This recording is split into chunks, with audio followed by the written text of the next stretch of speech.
in this 7 years. Order.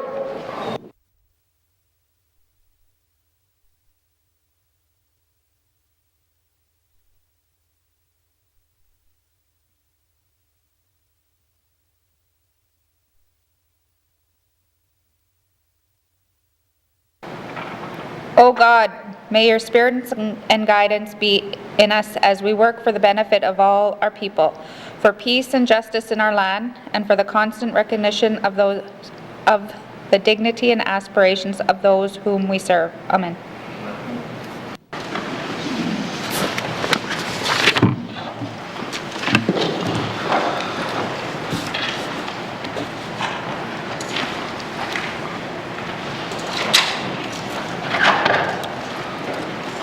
Minister statements. Minister statements. Minister responsible for Health and Social Services.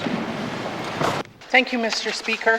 Mr. Speaker, today I'm providing an update on easing public health restrictions as we move toward lifting the public health emergency on April 1st.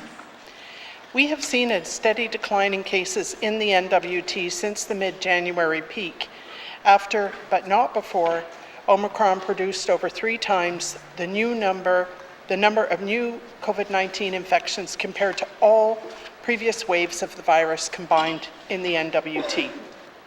Given the decline in cases, the Chief Public Health Officer is easing public health restrictions. Effective tomorrow, leisure travel will resume. Anyone will be able to travel into the N.W.T regardless of vaccination status. All indoor and outdoor gathering restrictions will be lifted. The Proof of Vaccine program, which enabled businesses and organizations to apply for increased capacity, will end.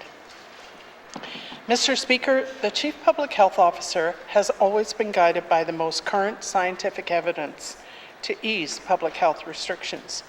I'm confident that we have the tools in place to help keep residents safe because we all realize COVID-19 is not going away.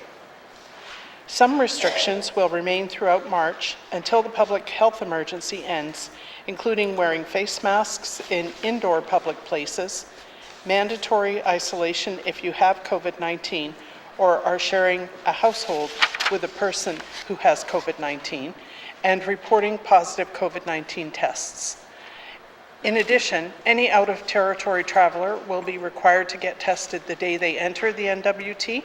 and 72 hours later if they're going to a small community, working or volunteering with vulnerable or high-risk populations, or arriving from outside Canada.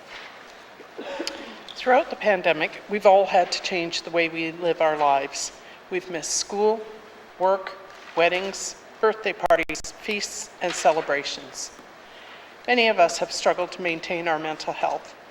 We grieve the loss of 19 N.W.T residents to the virus. I want to extend my sincere condolences to everyone who has lost a loved one or friend. Mr. Speaker, vaccination is still the best way to protect the health of residents and prevent further disruption in our lives. I encourage everyone 12 years of age and older who had their second dose at least 6 months ago to get a booster. Boosters provide maximum protection against severe illness and death. This is very important for those at high risk, especially elderly residents, those with chronic health conditions, and pregnant women. As of last week, 81% of the eligible N.W.T population is now fully vaccinated, and 51% of adults have received boosters. I would like to thank everyone who made the decision to get vaccinated and have their children vaccinated. Mr. Speaker, over the last 2 years, every N.W.T resident has made sacrifices to adapt to COVID-19. We are all tired of the pandemic and the public health measures that have been necessary to keep us safe. Throughout these 2 years, N.W.T residents have learned how to protect themselves and how to manage their own risk. We are now at the point where we must turn a corner and encourage residents to evaluate risks for themselves and set their safety nets.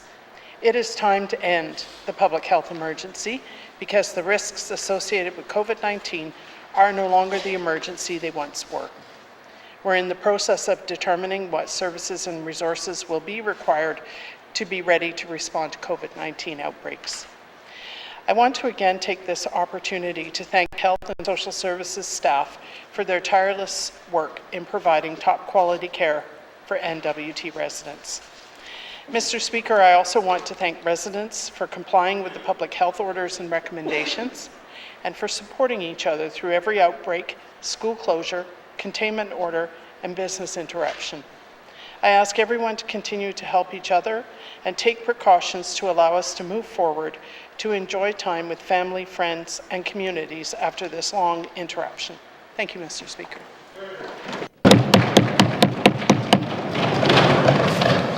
Minister statements. Minister statements. Minister responsible for infrastructure. Mr. Speaker, the trucking sector is an important industry here in the Northwest Territories. Our communities and residents rely on this sector to deliver essential supplies to northern communities every day. At the same time, the health and safety of residents is a top priority of the government of the Northwest Territories. We must consider policies that will make our transportation system safer for everyone. Mr. Speaker, following the Humboldt Broncos bus tragedy in Saskatchewan 2018, there have been renewed calls for mandatory training for commercial drivers in Canada. All jurisdictions in Canada, the federal government, Canadian Council of Motor Transportation Administrators, the Canadian Transportation Agency, have all agreed that new national safety standards in entry-level training are critical for continued sustainability and advancement in the industry. That is why in late January, the N.W.T implemented a mandatory minimum training requirements for commercial truck drivers applying for Class 1 license for the first time. This training will enhance safety for drivers and the public and align the N.W.T with other jurisdictions in Canada who have implemented entry-level training for Class 1 drivers. In January of 2019, public engagement sessions were held with industry stakeholders and the public on this important issue. Our government received feedback regarding its implementation on how the program might be designed to best meet the needs of Northerners while remaining consistent with similar programs in other jurisdictions. Targeted stakeholder engagement was held in October 2021 with N.W.T driving schools and trucking companies. The purpose of this engagement was to share information about progress being made to implement entry-level training, gather feedback, and answer questions. These engagement sessions showed there was strong public support for the mandatory entry-level training for Class 1 drivers in the Northwest Territories. Mr. Speaker, this new mandatory training will consist of class curriculum, in-cab training, and in-yard training, and the N.W.T residents will be able to get that training in the north. The N.W.T is working with driving schools interested in seeking approval to become training providers in the territory. Entry-level training is available and being offered by Aurora College at this time. With mandatory entry-level training now a reality in the Northwest Territories, I'm confident this program will provide first-time commercial truck drivers with a solid foundation upon which to develop safe driving skills and practices they need to do their work safely. It will also enhance safety on N.W.T roads and in N.W.T communities. Kuinaini Ekakti.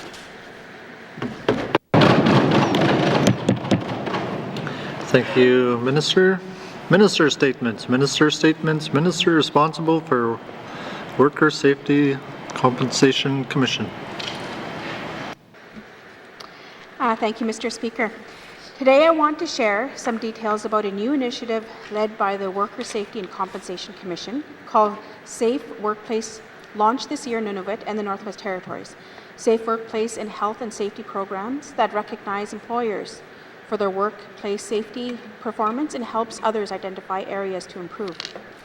As part of this program, every year employers must file their annual payroll numbers with the Worker Safety and Compensation Commission and complete a health and safety questionnaire. This year, the deadline for sending that information to WSCC is today, February 28th. To qualify, employers must meet criteria based on legislation requirements under the Workers' Compensation Act, Safety Act, and Mine Health and Safety Act. Employers accredited by a third-party occupational health and safety program in the Northwest Territories are considered in an advanced safe workplace. Safe workplace employers are listed on WSCC's website and receive a safe workplace or advanced safe workplace certificate and a digital badge to display their work site or display on their work site or on their website and printed materials. Mr. Speaker, employers play a very important role in protecting the health and safety of workers. I encourage every employer and business owner to participate fully in the Safe Workplace program so that the health and safety becomes a #1 priority in every single workplace across the Territory. I want to thank the staff of the Workers' Safety and Compensation Commission for establishing this new program. That encourages safe work practices on site. Merci, Mr. Speaker.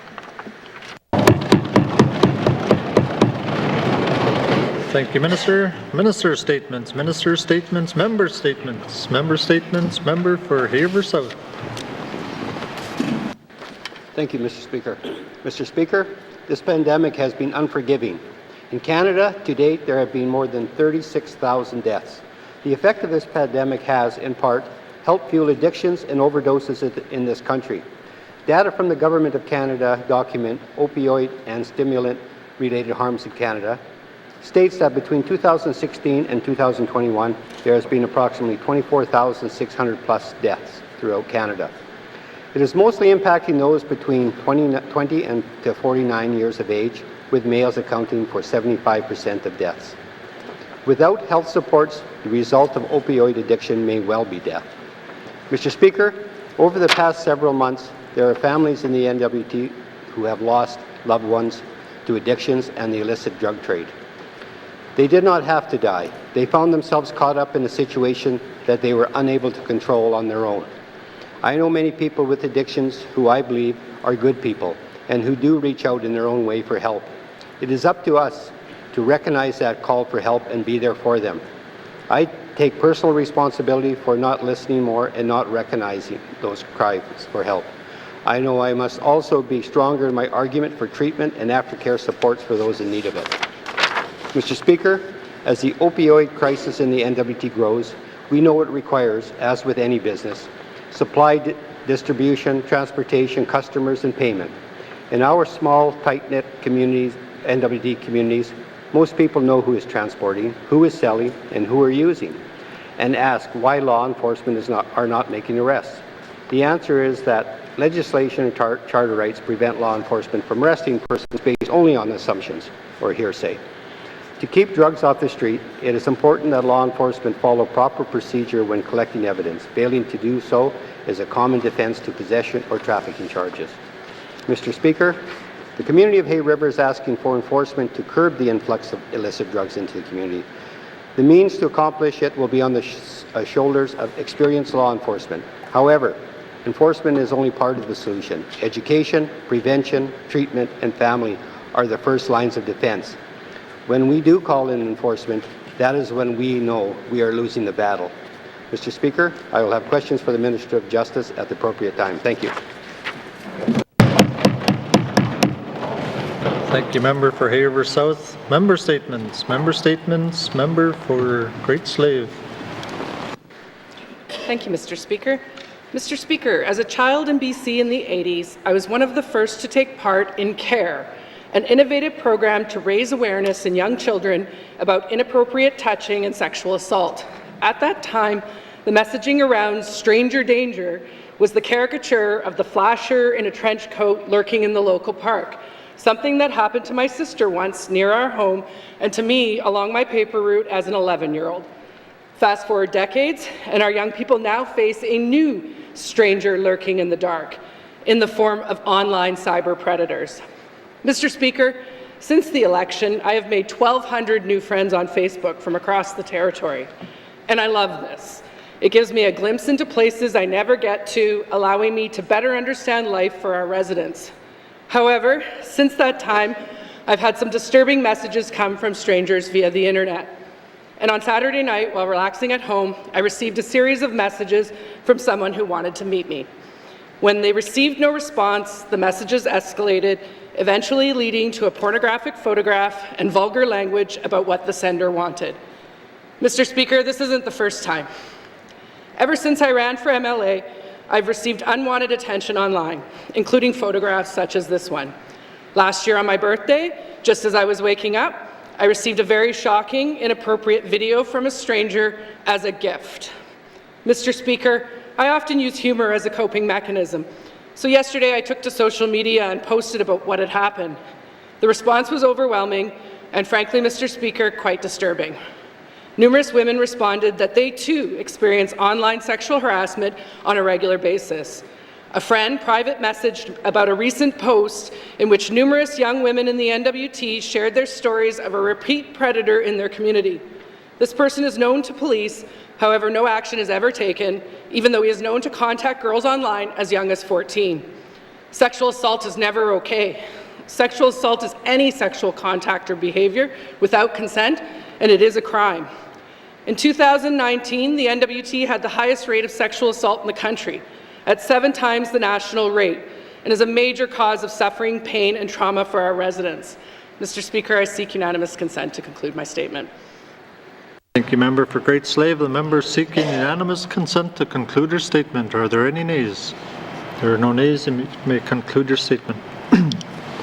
Thank you, Mr. Speaker. Mr. Speaker, the law is clear. An indecent act includes exposing someone to one's private parts without consent, no matter how that exposure occurs, including photography.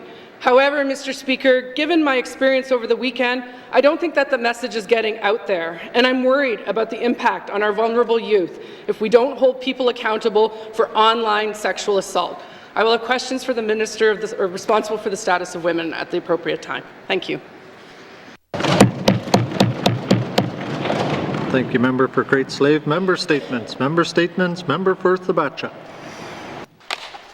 Thank you, Mr. Speaker. Mr. Speaker, tomorrow is March 1st, and it will mark a very special day for the people of the N.W.T. We have reached a point in our fight with COVID-19 as we transition from dealing with this as a pandemic into an endemic illness. It was announced last week that the public health emergency will be coming to an end very soon in the N.W.T.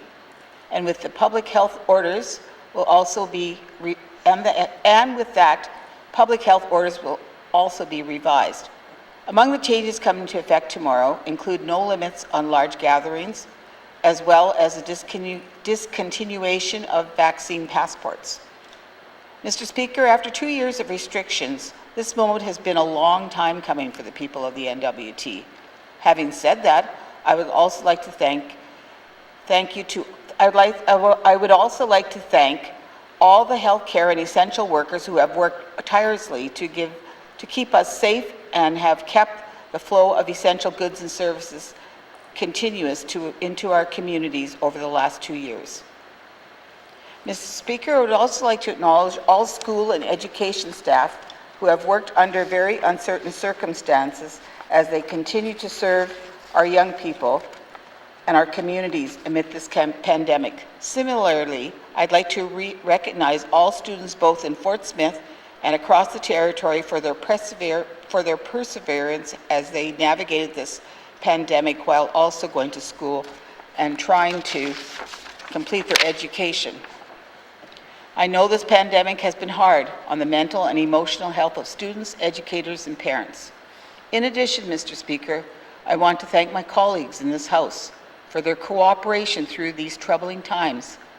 I would also like to thank our Chief Public Health Officer for all her work and dedication in keeping the people of the N.W.T safe. Thank you as well to the Premier and the COVID Secretariat for enforcing the public health restrictions and providing oversight during the pandemic. And thank you to Minister Green and the Department of Health for keeping our jurisdiction among the lowest of deaths due to COVID-19. Mr. Speaker, I seek unanimous consent to conclude my statement. Thank you, Member for Thabatcha. The member seeking unanimous consent to conclude her statement. Are there any nays? There are no nays. You may conclude your statement. In closing, Mr. Speaker, as always, I want to thank all the amazing constituents of the amazing community of Fort Smith for their continued support and strength, especially as we endured COVID-19 the last 2 years. I also want to give my community team a great thank you for all their work they do and support. You know who you are. I know that my constituents, along with all the people of the N.W.T, are stronger as we emerge through this public health emergency. I am glad to see the community of Fort Smith and the Territories moving forward in a positive direction after 2 years of restrictions that impacted all aspects of day-to-day life. We are turning the page on this pandemic, and I remain hopeful for a brighter future in the days ahead. Thank you, Mr. Speaker. Hear, hear. Thank you, Member for Thabacha. Member statements. Member statements. Member for Framley. Merci, Monsieur le Président. It's time for another statement on the millions of dollars of preventable liabilities our government will assume from our mismanagement of the Cameron Hills gas field owned by Strategic Oil and Gas. The field consists of 50 well sites, winter roads, summer all-terrain vehicle trails, a gas and oil gathering system, a central battery, temporary and permanent camps, airstrips, borrow pits, bridges, and a pipeline into Alberta. A Class A water license and a Type A land use permit cover its activities in the Northwest Territories. Other authorizations include 15 production licenses and 11 of the infamous significant discovery licenses in the Northwest Territories. Production stopped in February 2011, went into creditor protection in 2019, and finally into receivership in 2020.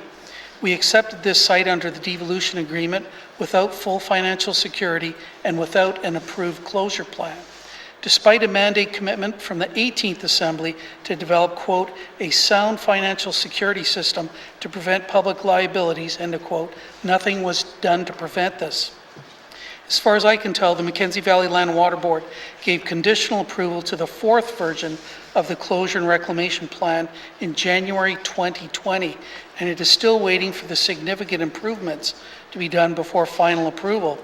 Once the amended plan is accepted, a full reclamation cost estimate will be conducted and financial security will finally be recalculated, although I don't think there's any money to cover it.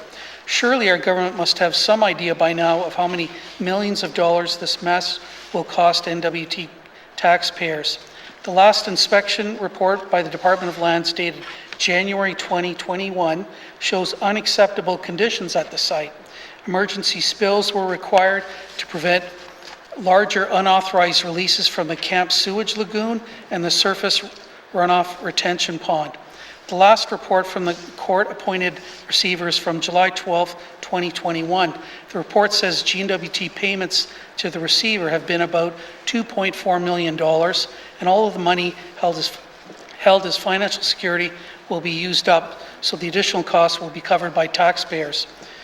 The report also proposes an advisor to sell off some of the assets. The bid deadline closed on September 23, 2021, and it's been radio silence ever since. I'll have questions for the Minister of Lands later today. Merci, Mr. Speaker. Thank you, Member for Frame Lake. Member statements. Member statements. Member for Mumfui.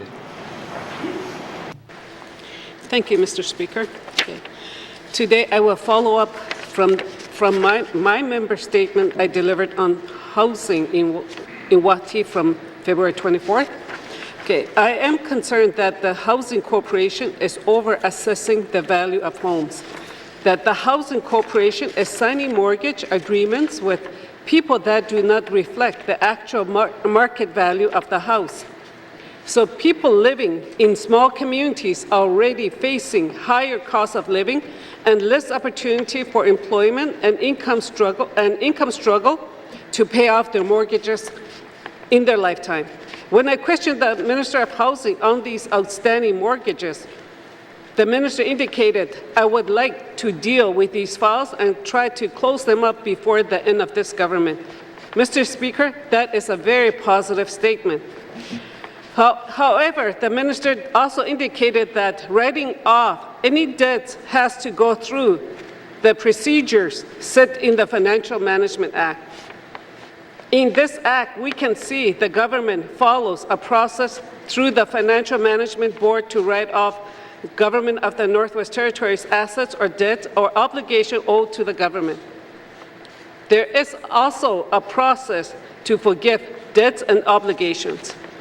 Mr. Speaker, this standard of forgiving or writing off debts should apply to the long-term mortgages, housing arrears, as well as property taxes that are not likely to be collected or are financially unreasonable or unjust to the clients. Mr. Speaker, we know other agencies of government, such as the Business Development Investment Corporation, forgive debts.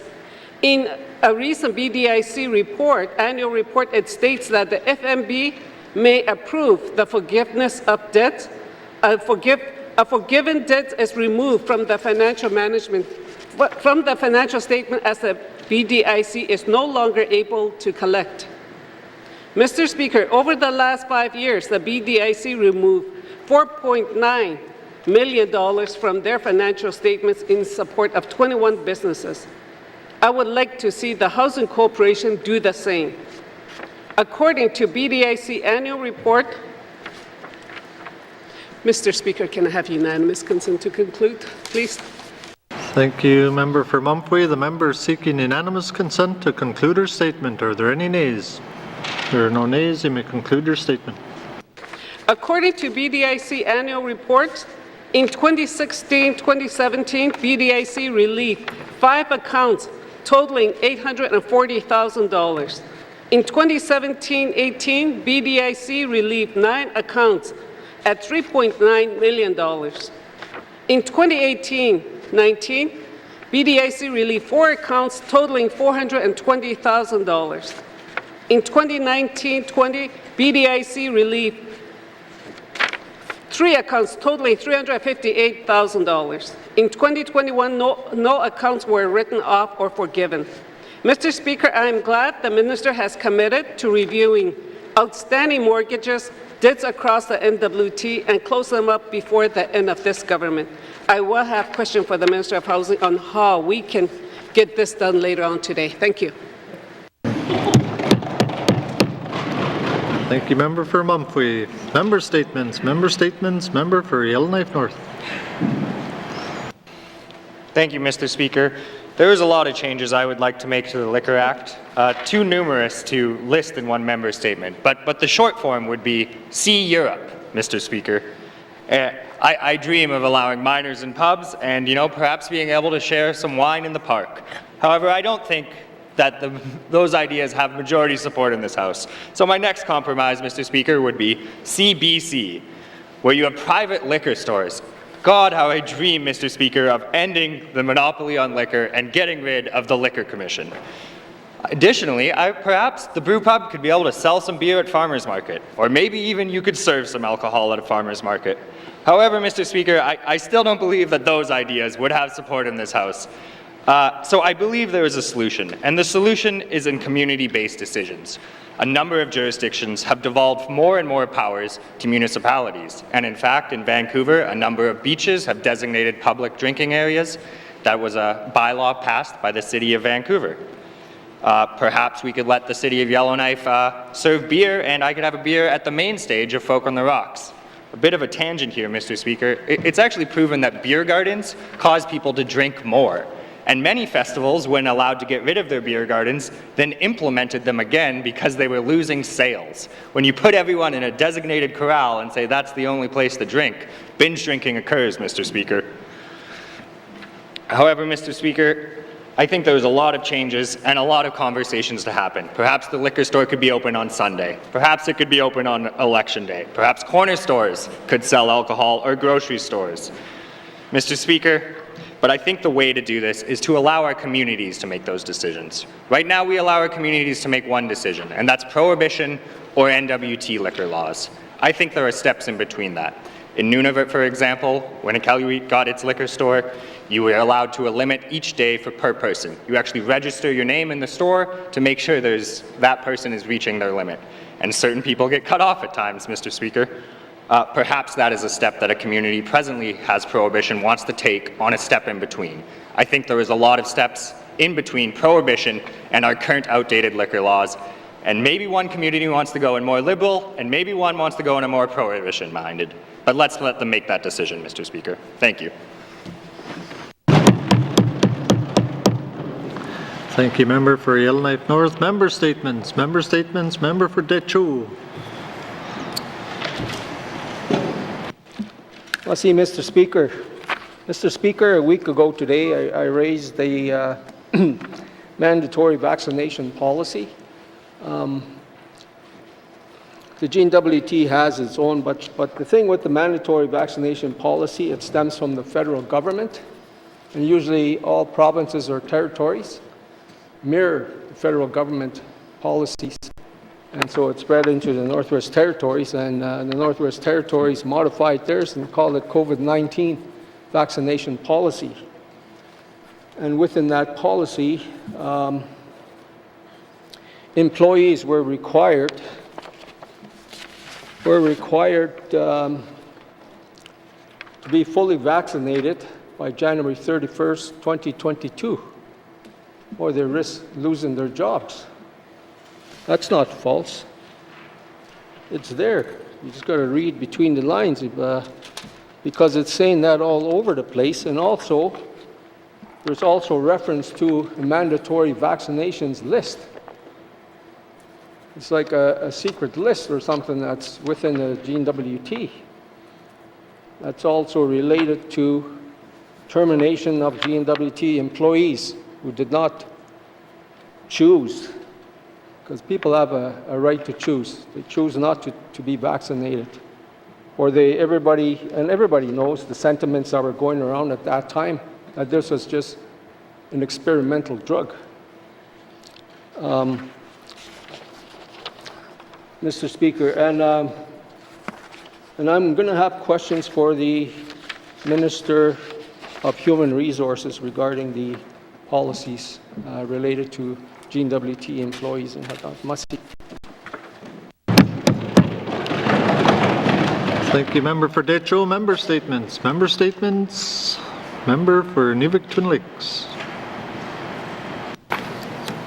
Thank you, Mr. Speaker. Mr. Speaker, today I'm going to reading the eulogy of Colin Allen Sr. Colin Allen Sr. was born in Acknowledgements on December 25, 1935. He was the youngest child of 8 to Colin and Ida Allen Kassoon. Colin's father passed away before he was born, so his mom took her children and moved back to her parents, Minnie Nakmak and Harry Inakalek. It was here that he learned his love of living off the land. Around 1942, Colin went to school in Acknowledgements, and while in school, he learned how to read and fondly remembers reading Dick and Jane. He felt that being able to read this book was enough education for him, so he left and returned to his grandfather to help work on the land, without him allowing himself to get proper education. It was very important to him for his children and his grandchildren to have a good education. When he was 14 years old, he and Shorty Stanley Gordon worked for the RCMP schooner called St. Roche and hauled freshwater ice for drinking by dog team. This is where he learned to play crib and later became one of his favorite activities to pass time. In the spring of 2016, Colin went to Vancouver, BC, and was able to visit St. Roche. He was able to tour the boat and share many stories with the staff and told them exactly what the boat did way back in the day. Colin was very proud of this event. It has provided opportunity for him to share stories, which he was very good at doing. On June 17, 1954, Colin moved to East 3 from the family trapline at Alat Keswick Camp by Shallow Bay. He worked for Dusty Miller for 2 years alongside of Richard Kendi, then went to school in a 512 in Nunavut for carpentry. This course was supposed to be 4 years, but he completed it in 2. Because Colin got his ticket, he was given the duty as supervisor and supervised a crew to frame the carpenter shop. Once that was finished, him and Andrew Joe put the roofing and finished. With the work ethic he had, he was always asked to do different tasks around town while Inuvik was starting to be built. He worked jackhammer all day testing the ground to begin building East 3, built 8 houses at Happy Valley before it became a campground, built the warehouses across from Home Hardware, built the yellow railings around town, foreman to build the Mad Trapper. This is just to name a few. If you took Colin out for a drive around town, he would tell you stories about everything, every time, and he was very proud to share how Inuvik became. In April of 1955, Colin was one of many supervisors cutting brush to help make the road from town to the Inuvik airport. In the winter, he helped cut the trail from Inuvik to Aklavik and moved 3 tent camps as they went to make the winter road. It was never used as the government made an ice road instead. In 1958, Colin worked for Pool Construction Building, Sam's School, Grolier Hall, Stringer Hall, Chapel, and benches as an apprentice under Jim McDonald. It was at this job site where he met the love of his life, Rita Rogers. Rita and Colin were married on April 19, 1960. Together they had 8 children: Clara, Timothy, Dorothy, Darlene, Donna, Don, Dixie, and Colin Jr. Having a full house of children, it was busy but lots of love. Their priority was to ensure that their children were taken care of by working hard and to provide, teaching them to live on the land as much as they can, and by making sure all the kids went to school every day. Education was very important during these years. Rita and Colin took in many others who were attending school at Grolier Hall and Stringer Hall. After their children moved out and had families of their own, Rita and Colin took in teenagers through social services and tried to get them to finish school and learn to live on the land as well. Some of Colin's favorite things to do was watch baseball, check the river, play bingo, play cards, jig, waltz, and call out square dances. Within the last year, Colin was in and out of the hospital as things were changing quickly with his health and physical well-being.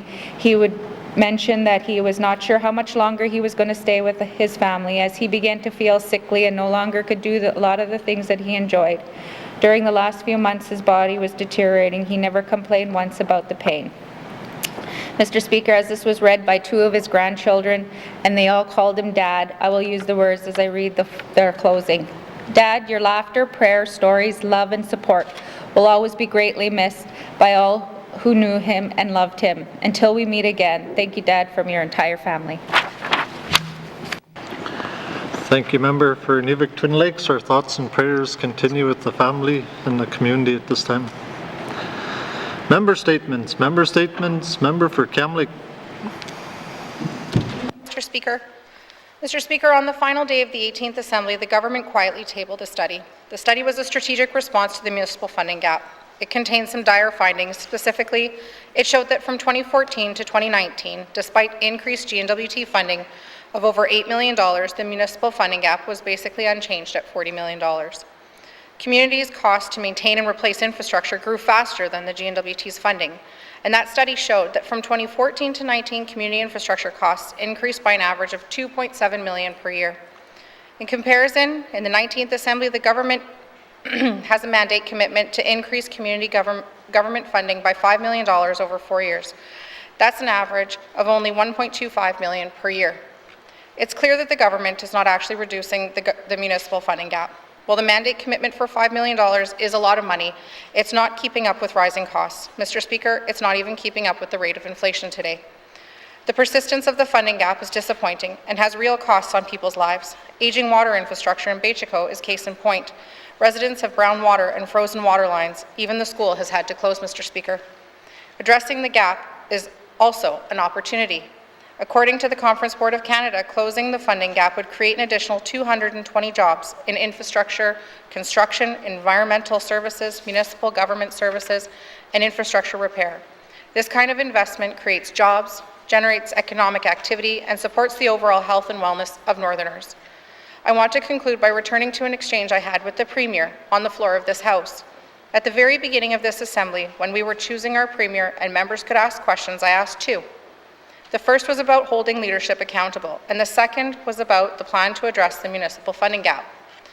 In the Premier's response, one remark stood out. She said, and I quote, "It might not be a popular thing within government, but I think that at some point we are going to have to redo that study and see where we stand. I agree, Mr. Speaker. It's time for the government to develop a costed plan to actually reduce the municipal funding gap for the economic health and social well-being of our communities and residents. Thank you, Mr. Speaker. Thank you, Member for Cam Lake. Member statements. Member statements. Returns to oral questions. Returns to oral questions. Recognition of visitors in the gallery. Recognition of visitors in the gallery. Replies to budget address. Day 5 of 7. Member for Frame Lake. Merci, Monsieur le Président. I love taxes. I can and want to pay more taxes to help those in need here in the Northwest Territories, in Canada, and elsewhere in the world. I just wish that there were others in this House that believe the same, especially on the Cabinet side. Taxes are what we pay for civilized society, so said American Supreme Court Justice Oliver Wendell Holmes Jr. in 1927. If we truly want better programs and services for the residents of the Northwest Territories, a more sustainable financial future, a just and compassionate society, and a planet we can pass on to our children, we must be willing to raise and pay more taxes. A good government does its best to ensure an equitable distribution of resources. I'm sorry to say we have collectively failed, and this budget does very little to move us in the right direction. I had to push very hard to get the Minister of Finance to prepare and then post a revenue options discussion paper last year. The paper was finally released just 2 or 3 days before the public engagements that were held on the 22-23 budget that's before us. The current budget offers this throwaway statement with regard to taxes, quote, "We will continue to monitor the data on who is paying taxes in the territory and on what kinds of income. At the moment, we only have a small number of individuals who could potentially be in a higher tax bracket," end of quote. The other reason for not adding a higher income tax bracket is the, quote, "the substantial risk to our competitive position," end of quote. Let's look at the facts, Mr. Speaker. The Finance Minister's Revenue Options paper shows that the Northwest Territories is one of only 6 Canadian jurisdictions that have less than 5 income tax brackets. We've got 3. We have the second lowest combined top marginal personal income tax rates in the country, more than 5% below the average.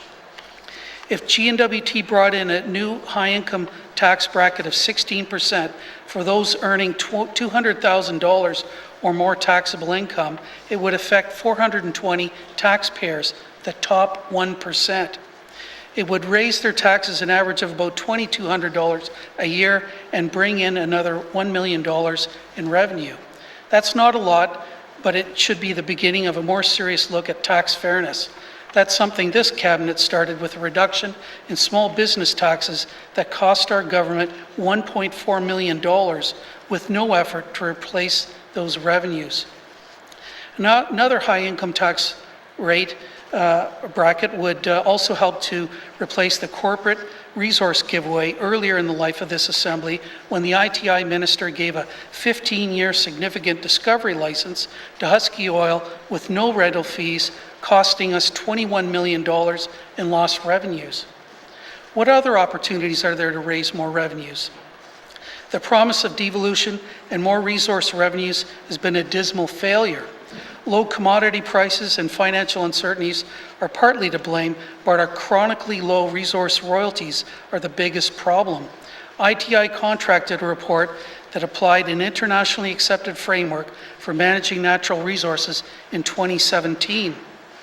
That study gave our fiscal regime for mining a failing grade in terms of revenue generation. Quote, "The N.W.T has one of the world's most charitable fiscal regimes for the mining sector, one that captures 20 to 30% of economic rents from mining projects, net of costs. This is compared to between 30 to 35% in South Africa, 45 to 60% in Peru, and 50 to 80% in Western Australia." A more recent study commissioned by the Standing Committee on Economic Development and Environment found that, quote, "The N.W.T sells its non-renewable resources more cheaply than most other jurisdictions in the world," end of quote, and, quote, "We find that the after-share cost of revenues to the government take, is around 36%, with 22% for the N.W.T and 14% for the federal government." The International Monetary Fund suggests that a government should expect between 40 and 60% from a mining project. We are simply giving away our resources when we should be maximizing the benefits. The recently released discussion and research papers on mining royalties are so vague and biased that it's hard to see how any meaningful public engagement is going to take place. Regular MLAs and the public have yet to see a real plan and schedule for the development of regulations under the Mineral Resources Act. The snail's pace development of royalty regulations by this cabinet has little chance of being completed during our term, and resources will simply continue to be shipped out of here without maximizing revenues and benefits for N.W.T. residents, let alone future generations. Other new revenue resources our government needs to more seriously consider include a capital tax on financial institutions. We are one of only 5 jurisdictions without such a tax in Canada. Our wildly fluctuating corporate taxes are a lousy way to capture benefits from resource development and should be supplemented with a resource tax or capital investment tax. There's no mention in the entire budget of any efforts to stabilize or increase any revenue sources. We need to start to have a real public debate about options to raise revenues, including an updated territorial formula funding arrangement that allows us to keep more, if not all, of our own source revenues. Some, and perhaps many, will say that a pandemic is not a good time to introduce new taxes or increase taxes, but our current path is completely unsustainable, and we need to have that debate. I would argue now is the best time to examine our core values of sharing, justice, equity, and whether these are truly reflected in our revenue efforts as we recover and rebuild. Another way to spend more on our programs and services for those that need them the most is to reduce our capital spending. I won't go on too long about this, as I covered a lot during the debate on the capital estimates. There's no use trying to spend money on projects during a pandemic when about half that money is carryovers from previous years, and we still don't have significant improvements in our procurement process to better retain benefits. The spending priorities in the capital budget, especially on questionable projects such as Tolson expansion and the Slave Geological Province, do not reflect my priorities or our collective needs, such as housing. Treat housing like it's a mega project and provide the jobs we say we're pursuing with the big projects. We can't do it all. We need to focus on people and their housing needs, not mega projects with no funding, no business cases, and no buyers. We simply cannot afford them all at once, even if the federal government gave us or other potential partners all the money. There would be lots of costs in simply managing these projects after completion.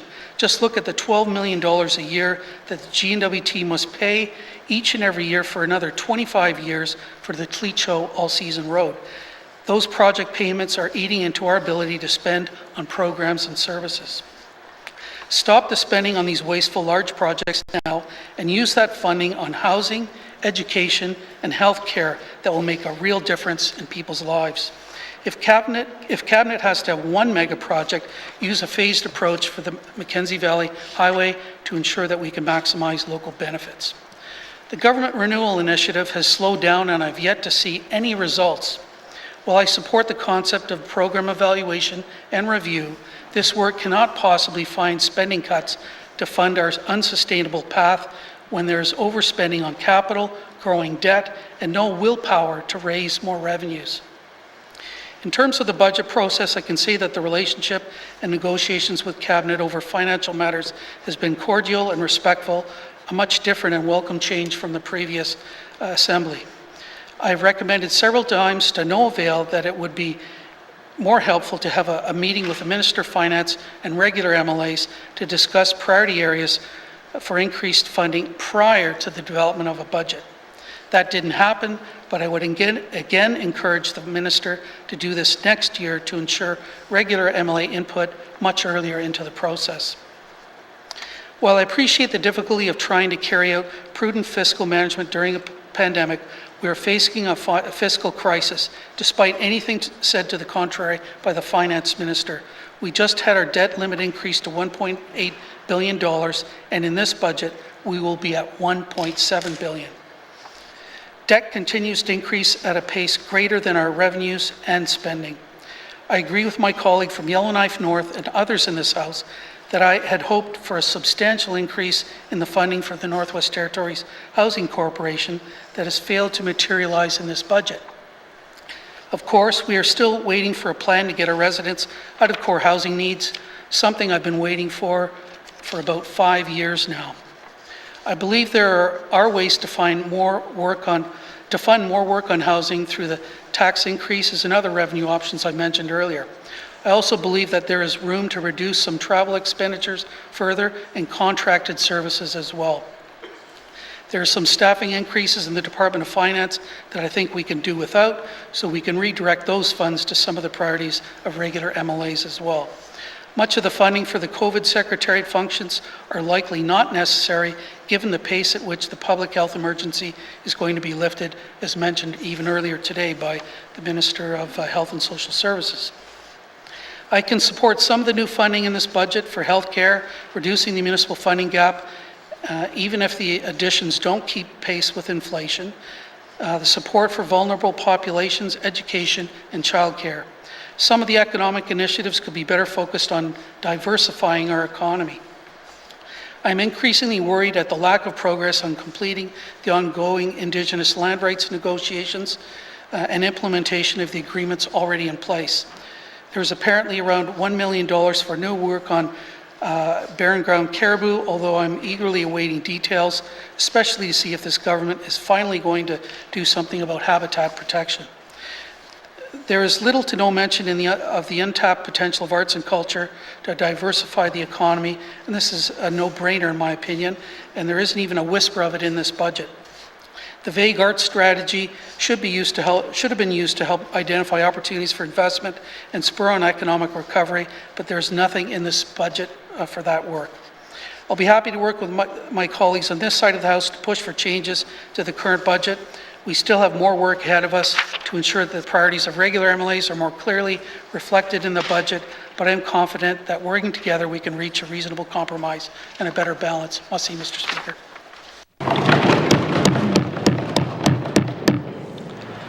Thank you, members. We'll take a short recess. Thank you.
Replies to budget address. Replies to budget address.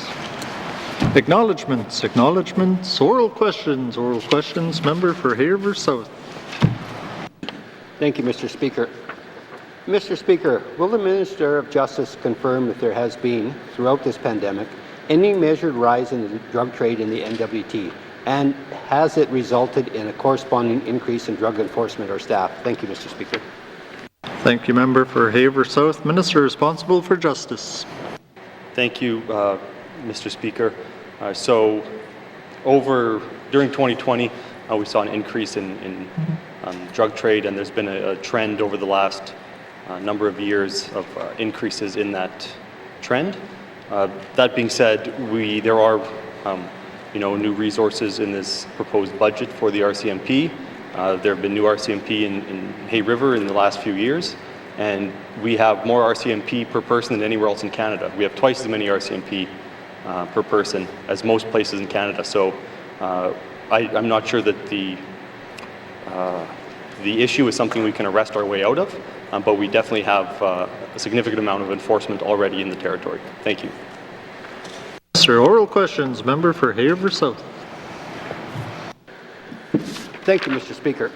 Mr. Speaker, will the Minister confirm if the direction this government is taking to combat the drug trade in the N.W.T working? Do we need to reevaluate the department's approach and the RCMP's approach? Thank you, Mr. Speaker. Thank you, Member for Hay River South. Minister responsible for Justice. Thank you, Mr. Speaker.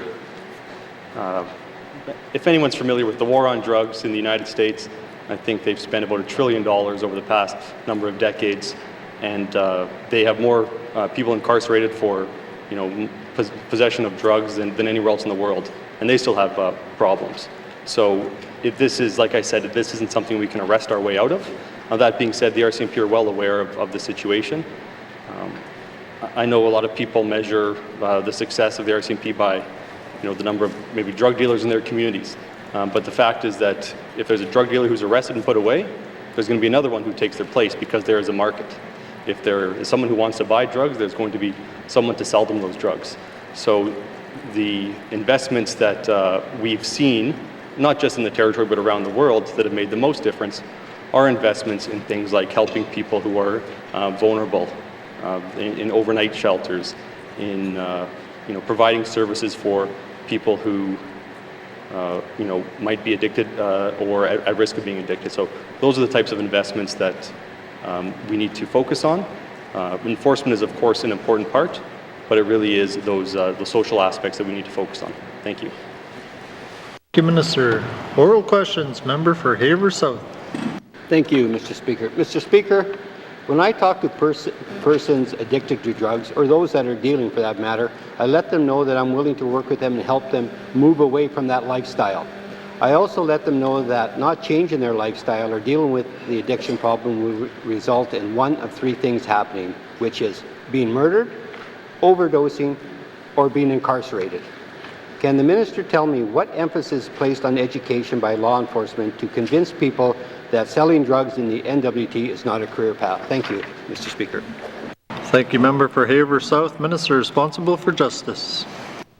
Thank you, Mr. Speaker. And I don't have examples of, our RCMP giving talks in schools, but the RCMP does do a lot of community outreach. It's a little more prevalent, I think, in smaller communities where they have more opportunity to have those one-on-ones. But I think that it should almost go without saying that it's not a great career being a drug dealer. And it's not just the RCMP's job to instill that in people. Everyone needs to do that. And so in the education system, we can't just say, don't be a drug dealer. We need to say, here are some alternatives. These are things you can do. It's one thing to just say no. It's another thing, and you're more successful if you give someone an alternative. So we are working on that as well. Thank you. Sir, oral questions. Member for Hay River South. Thank you, Mr. Speaker. Mr. Speaker, the community and residents of Hay River are very concerned with the events over the last several months that resulted in a number of overdoses and alleged drug offences. It has become a crisis. Can the Minister confirm that he is willing to have his department set up a meeting with the RCMP, Town of Hay River, and NGOs to discuss solutions to address the issue of the drug trade. Thank you. Thank you, Member for Hay River South. Minister responsible for Justice.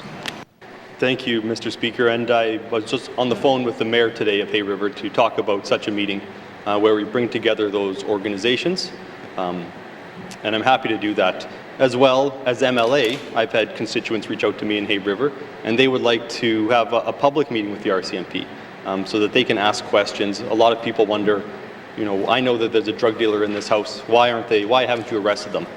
And sometimes there's some valid reasons, and we need to have that dialogue. We need the public to know what the RCMP is doing so that they can support them. This is a community issue. It's not an enforcement issue, it's not an education issue, it's a community issue. And so we need the community to sit down together and start an open dialogue. And so as MLA, I've invited the sergeant and whoever he would like to bring to a constituency meeting, and he's open to that as well. So in the coming weeks, perhaps after the session, we can set something like that up, in addition to getting all of the community groups together, like the town, like the RCMP, and trying to figure out a path forward as well. So yes, we are working on this on a number of different levels. Thank you, Mr. Speaker. Thank you, Minister. Oral questions. Oral questions. Member for Great Slave. Thank you, Mr. Speaker. Mr. Speaker, my questions are for the Minister responsible for the status of women. What are the laws in the N.W.T that help to protect our residents against cyber sexual assault? Thank you, Mr. Speaker. Thank you, Member for Great Slave. Minister responsible for the status of women. Thank you, Mr. Speaker. Mr. Speaker, the main provision of laws would be under the Criminal Code, and so there's quite a number, obviously, of potential areas where, depending on the nature of the events, someone who is a victim or believes themselves to be a victim could certainly go to the RCMP to take that route should they choose to. I mean, everything ranging from harassment to threatening behavior to invitation to sexual behaviors, child pornography for another one, for instance. So there's quite a number of potentials, and it would certainly depend on each instance. That, of course, is assuming that an individual wants to go the route of reporting to the RCMP, which certainly not every victim may want to do so, in which case there may, in some circumstances, be civil actions that an individual can take. At that point, Mr. Speaker, they may well be well placed to reach out to an advocate like the Status of Women, who I know can help connect people to the right tools depending on what they need. Thank you, Mr. Speaker. Thank you, Minister. Oral questions. Member for Great Slave. Thank you, Mr. Speaker. And Mr. Speaker, I thank the Minister for that response, as she is not the Minister of Justice, so I do appreciate that her background does allow her to know those answers. My next question is that the Status of Women Council has created a safety planning tool that can be found at safepathwaynt.com for those experiencing sexual violence. Can the Minister speak to what these tools are, how they were developed, and how will they be distributed in order to reach all the vulnerable communities? Thank you. Thank you, Member for Great Slave. Minister responsible for the status of women. Thank you, Mr. Speaker. Mr. Speaker, I became aware of the unfortunate incident, the sexual violence that my colleague experienced. In doing so, I went myself to the Status of Women's page. I appreciate the plug that we've just had. They do have an incredible resource on there, quite innovative, that is trying to take a different way of looking at how women, too often women, but anyone, would be able to safety plan. That information is only just starting to come out. In fact, having followed up, I'm aware that they're putting packages together for MLAs right now, and we'll certainly be undertaking to circulate that to all colleagues here so that we can get it out to residents. Information will be sent to all 33 communities, both in print form, but then also I will also follow up and make sure that we're utilizing any and all other channels that we can use, Facebook and social media, for instance, so that we can get that information out, so that given that safety planning unfortunately remains a reality, that we can get information about how to do that out there. Thank you, Mr. Speaker. Thank you, Minister. Oral questions. Member for Great Slave. Thank you, Mr. Speaker. Mr. Speaker, risk factors that increase the risk of experiencing sexual violence in Canada include being a young woman or girl, living in a remote or northern community, being Indigenous, an immigrant or Black, being disabled, or identifying as gender diverse, or 2S LGBTQ+. How is the work being done by the Status of Women being executed in order to specifically reach or help the most at risk? What accommodations are being made or steps being taken to protect those at risk, given the small town nature of the Northwest Territories? Thank you, Mr. Speaker. Thank you, Member for Great Slave. Minister responsible for status of women. Thank you, Mr. Speaker. And Mr. Speaker, while I'm responsible in name for the Status of Women file, I'm not directly responsible for the functioning of the Council for Status of Women. But and I know that they are doing a number of initiatives, and I, certainly will take whatever opportunity I can to table documents here to let people know the work they're doing. In terms of the N.W.T's work, I can say, Mr. Speaker, that we are an active member at a federal, provincial, territorial table looking at a national action plan for gender-based violence. And part of our role on that table is to call attention to the fact that there are certain risk factors that frankly do attach to so many individuals in the North at a much higher rate, as already detailed here by the MLA, Emily Knockleby. So quite well aware that those are realities. They are reflected, as I say, when we advocate on a national level, because bringing that attention will hopefully bring not only attention but more funding to attach to those specific groups of individuals who are at greater risk. Thank you, Mr. Speaker. Thank you, Minister. Final supplementary, Member for Great Slave. Thank you, Mr. Speaker, and I have been using my questions to sneak in a few more stats. So sexual violence is very underreported. Only 5% of sexual assaults are reported. Last year, I spoke about Clare's Law. Is the N.W.T any closer to adopting this law to protect Northerners against intimate partner violence? Has there been any progress regarding N.W.T process or procedures to ensure greater safety for our people dealing with sexual assault and violence? And I do recognize that's probably just a lot of the same responses as my last question. Thank you. Thank you, Member for Great Slave. Minister responsible for status of women. Thank you, Mr. Speaker. Mr. Speaker, this is one where I think both my colleague, Minister of Justice, and I would have some relevance to speak to this issue. From the perspective on the status of women, we certainly are following and monitoring what's happening with Clare's Law. This is a piece of legislation that would allow police to disclose if an individual has prior intimate partner violence in their history, in their past, then they could certainly disclose that to a new partner or to a third party, like a parent, for example. So that's happened in some jurisdictions in Canada, not all. And there are some concerns or at least unawareness right now as to whether that would be as effective in a jurisdiction that is smaller, where communities are much more interconnected, and where the realities of violence may well be very normalized in those communities, and what the reactions then would be and whether that would actually produce more safety or not. So again, I can say that the status of women file, we are following it, we're looking at what's happening elsewhere, wanting to see its effectiveness, and if this is something that has attention in the Northwest Territories, it may well come then to my colleague, the Minister of Justice, to consider from that perspective. Thank you, Mr. Speaker. Thank you, Minister. Oral questions. Member for Frame Lake. Merci, Monsieur le Président. My question is for the Minister of Lands, who seems to have primary responsibility for the former Cameron Hills production area held by Strategic Oil and Gas. Can the Minister tell us whether there's been any successful bids for the assets at Cameron Hills, and if not, what is the next step in managing this site? Merci, Mr. Speaker. For Frame Lake, Minister responsible for lands. Thank you, Mr. Speaker. Mr. Speaker, the receiver is working through the results of the sale process. There's one bid for a portion of the site.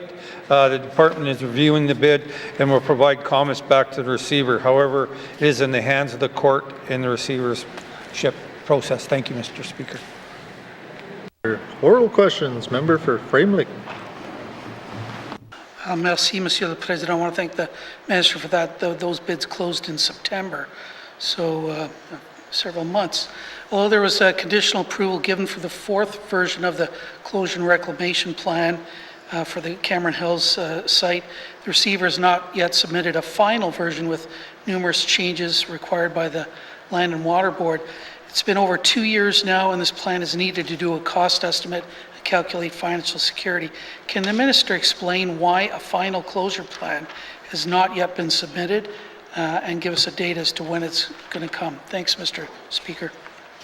Thank you, Member for Frame Lake. Minister responsible for lands. Thank you, Mr. Speaker. Mr. Speaker, the receiver has not submitted the reclamation plan because they're waiting for the outcome of the sale process. The process for the plan will begin once the sale process is completed, and unfortunately, the receiver hasn't provided a timeline for the conclusion of the sale process. Thank you, Mr. Speaker. Thank you, Minister. Oral questions. Member for Frame Lake. Merci, Monsieur le Président. I want to thank the Minister for that. Seeing as we seem to have some leverage with the receiver, maybe we can suggest that they speed that up a bit.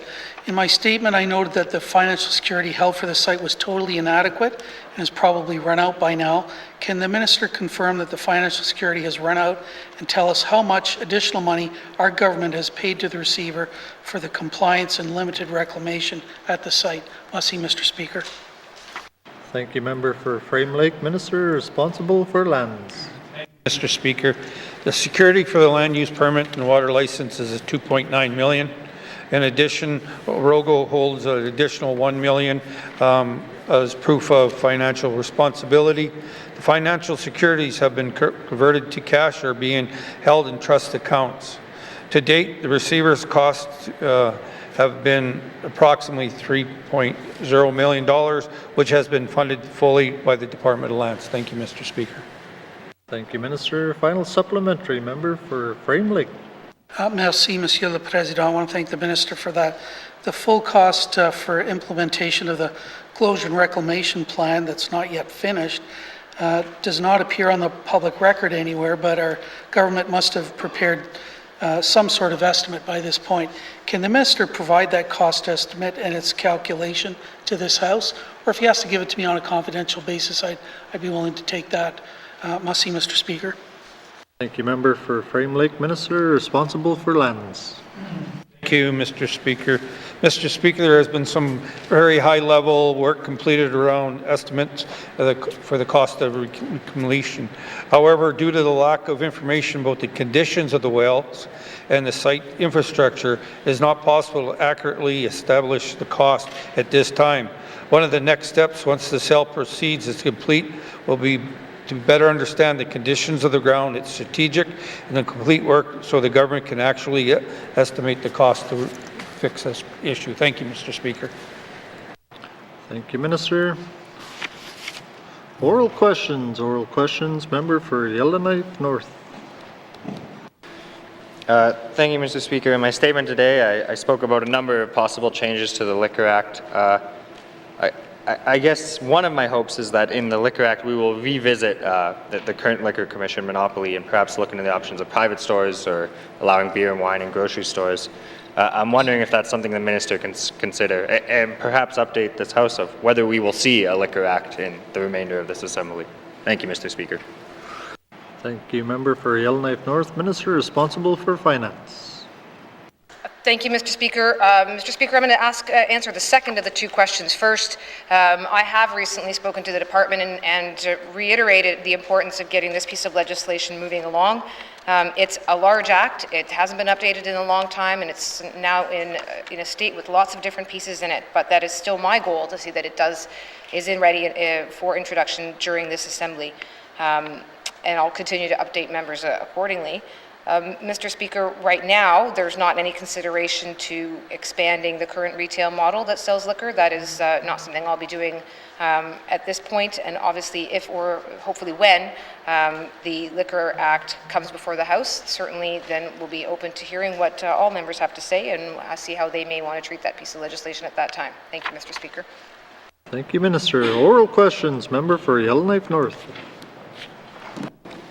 Thank you, Mr. Speaker. My hope in getting that change made is that in Yellowknife presently there's 2 liquor stores. The license to that is in 2025, and I was hoping that in place for 2025, when we go out to some sort of competitive process. I had some issues with the last one that, well, it would be a competitive process, would allow, some different options of who would run the liquor store possibly, and I was also wondering if in 2025, when we put that out under possibly a new Liquor Act, whether the possibility of an additional store in Yellowknife would be considered. Thank you, Mr. Speaker.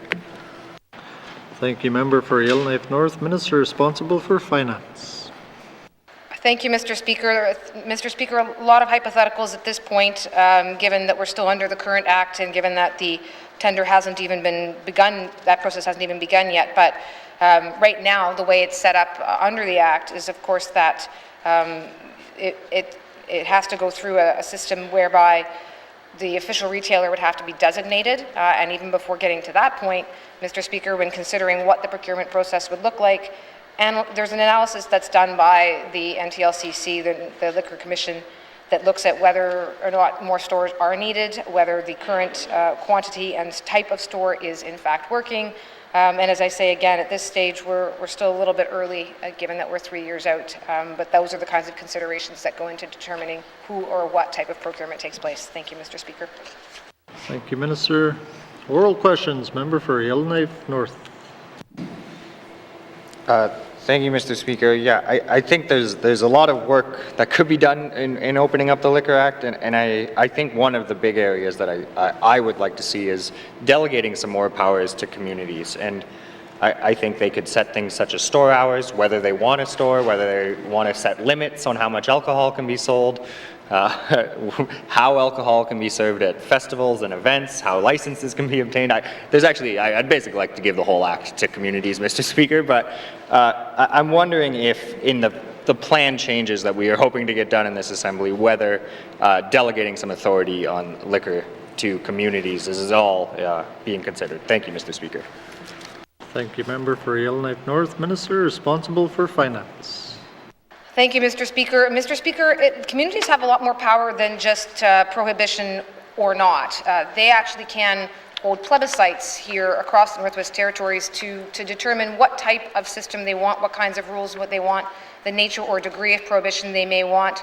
And there are powers within the Act for some of the liquor licensed sales that they may want to see on different properties within a community. So there actually is quite a bit in there already, community to community. I certainly, again though, this is indeed the kind of question and the kind of area that is under consideration for the Liquor Act, and ways in which to continue to make it flexible and responsive, because Emily is quite right that this is an area where there's quite a great divide between the different communities, and trying to find that balance to allow everyone to make the choices that they think are appropriate for their community is going to be a difficult one. Thank you, Mr. Speaker. Thank you, Minister. Final supplementary. Member for Yellowknife North. Thank you, Mr. Speaker. I think another area where there's quite a great divide is open beverage, and I think it's no surprise that many people, they drink their beer at a softball game in Yellowknife, but when the police come, we all run and we throw our beer cans away so as not to get arrested. Yeah, then when you go downtown, it's no surprise to see a bunch of people drinking in public already. And I mentioned in my statement that, we mandate beer gardens presently. You can't ever have alcohol being drank around minors, such as at festivals and events. I'm wondering, when we go out for this engagement on the Public Liquor Act, whether open beverage is one of those conversations we can have. Thank you, Mr. Speaker. Thank you, Member for Yellowknife North. Minister responsible for finance. Thank you, Mr. Speaker. Mr. Speaker, the question of public consumption was one of the questions that was part of a recent consultation in preparation for the Liquor Act review, and that What We Heard report is coming, I believe, later this session. Thank you, Mr. Speaker. Thank you, Minister. Oral questions. Oral questions. Member for Dechu. Must see, Mr. Speaker.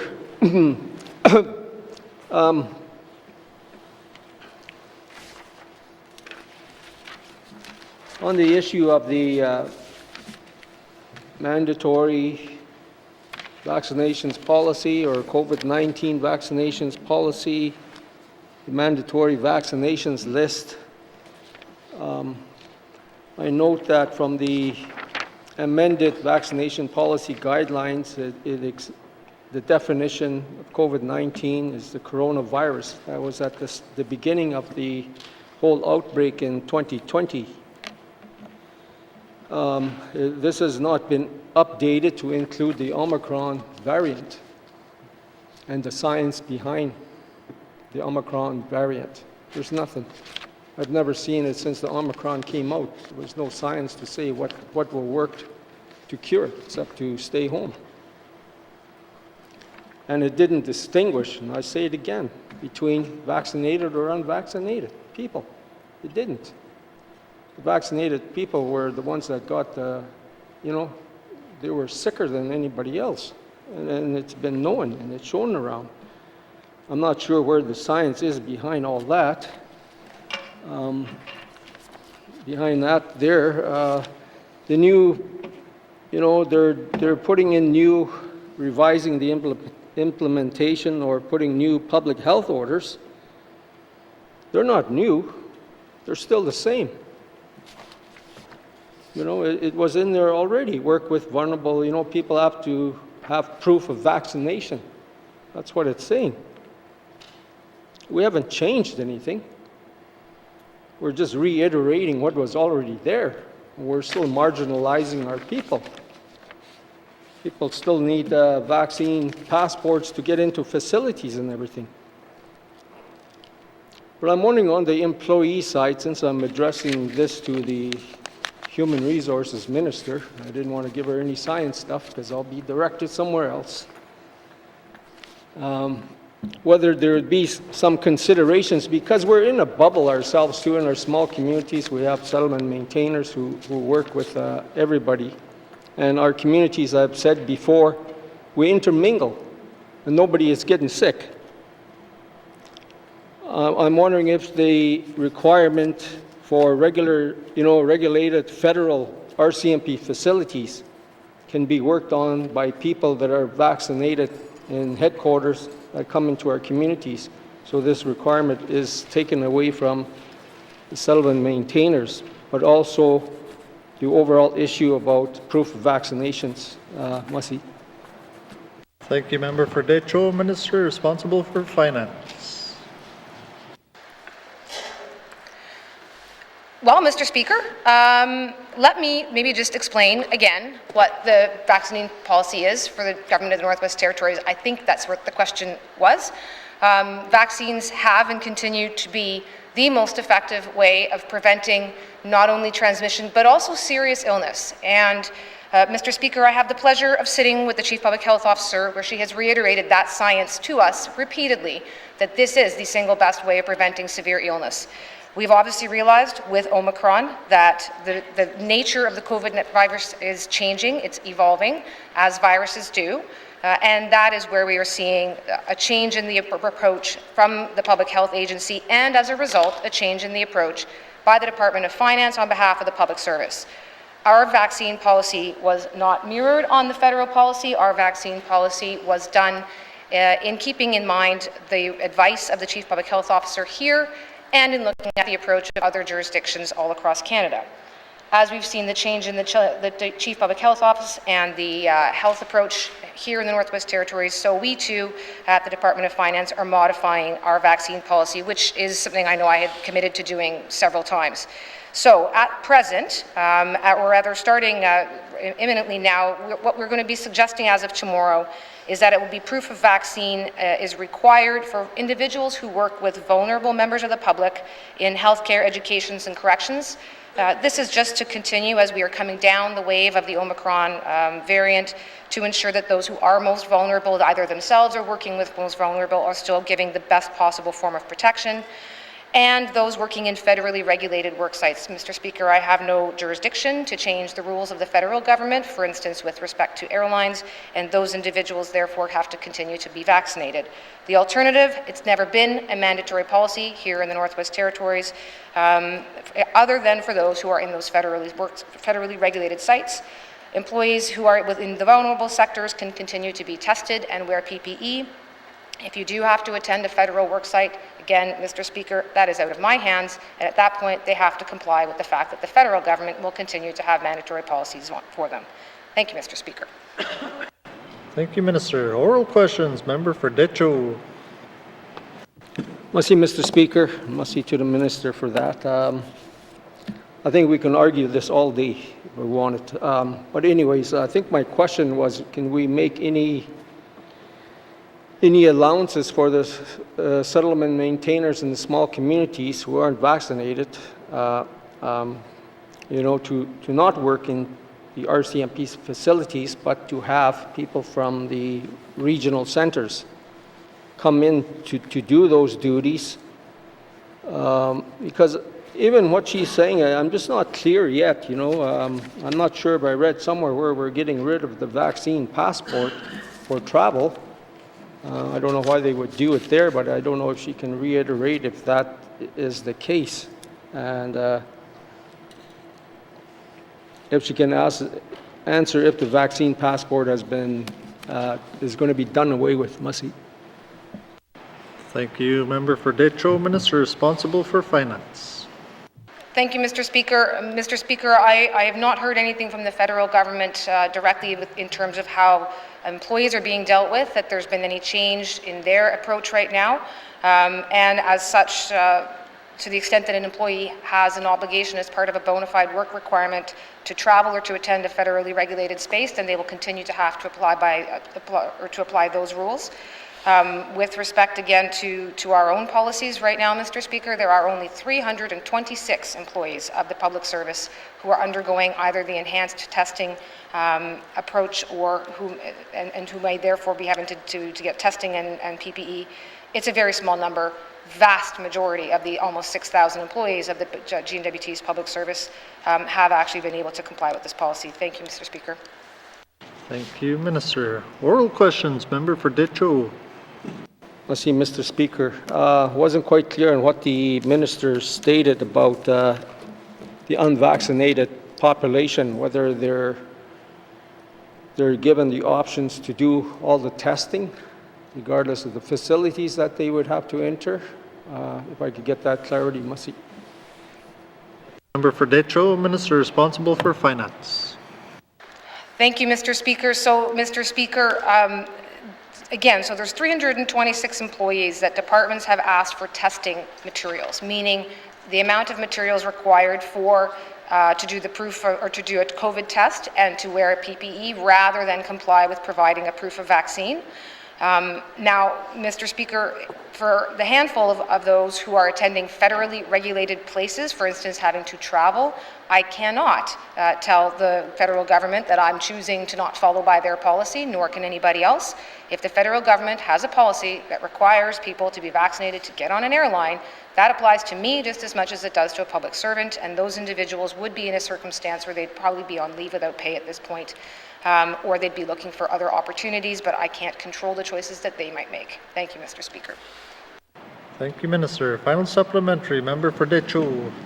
Mussy, Mr. Speaker, and Mussy to the Minister for that answer.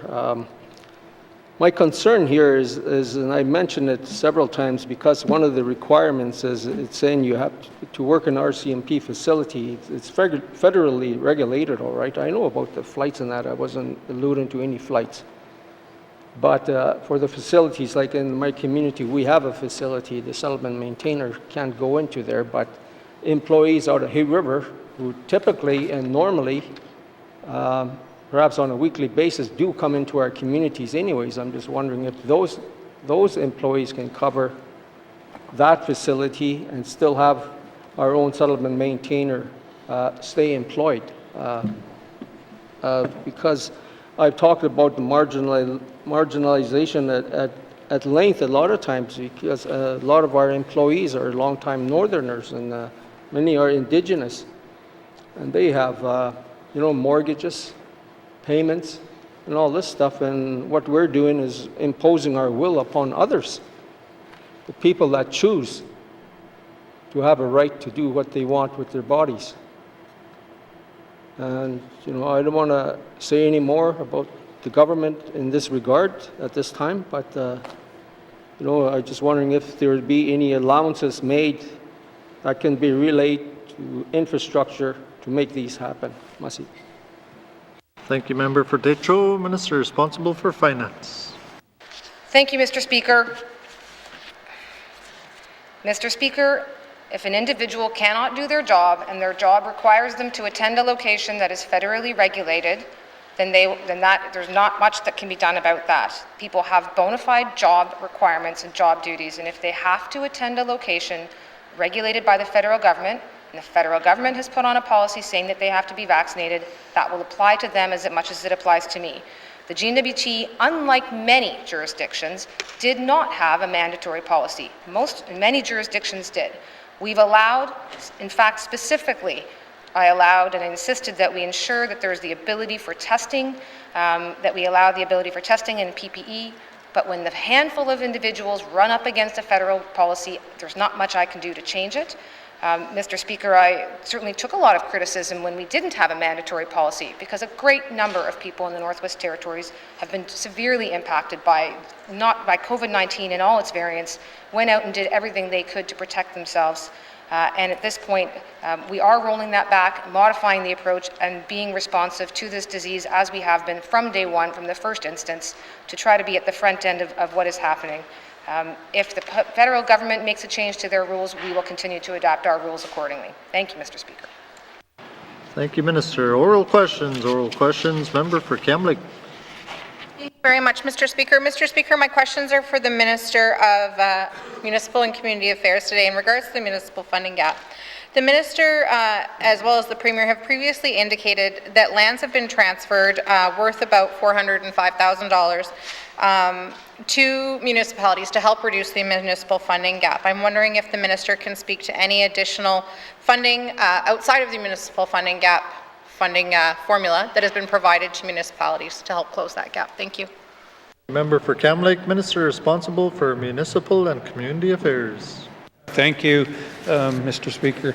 Mr. Speaker, the department works with the federal government to try to identify funding pots there.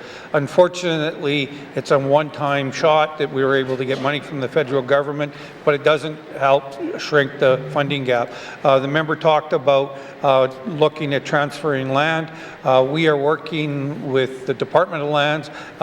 We've reached out, developed a process that was looked at by the City of Yellowknife. They accepted it. So we are working with the City of Yellowknife to transfer land, not bulk land, but small chunks to help them move forward. We're also moved that process and we sent it to N.W.T, and we are working with them to look at that as well as transferring that process to those small communities, including the tax-based communities besides Yellowknife. Thank you, Mr. Speaker.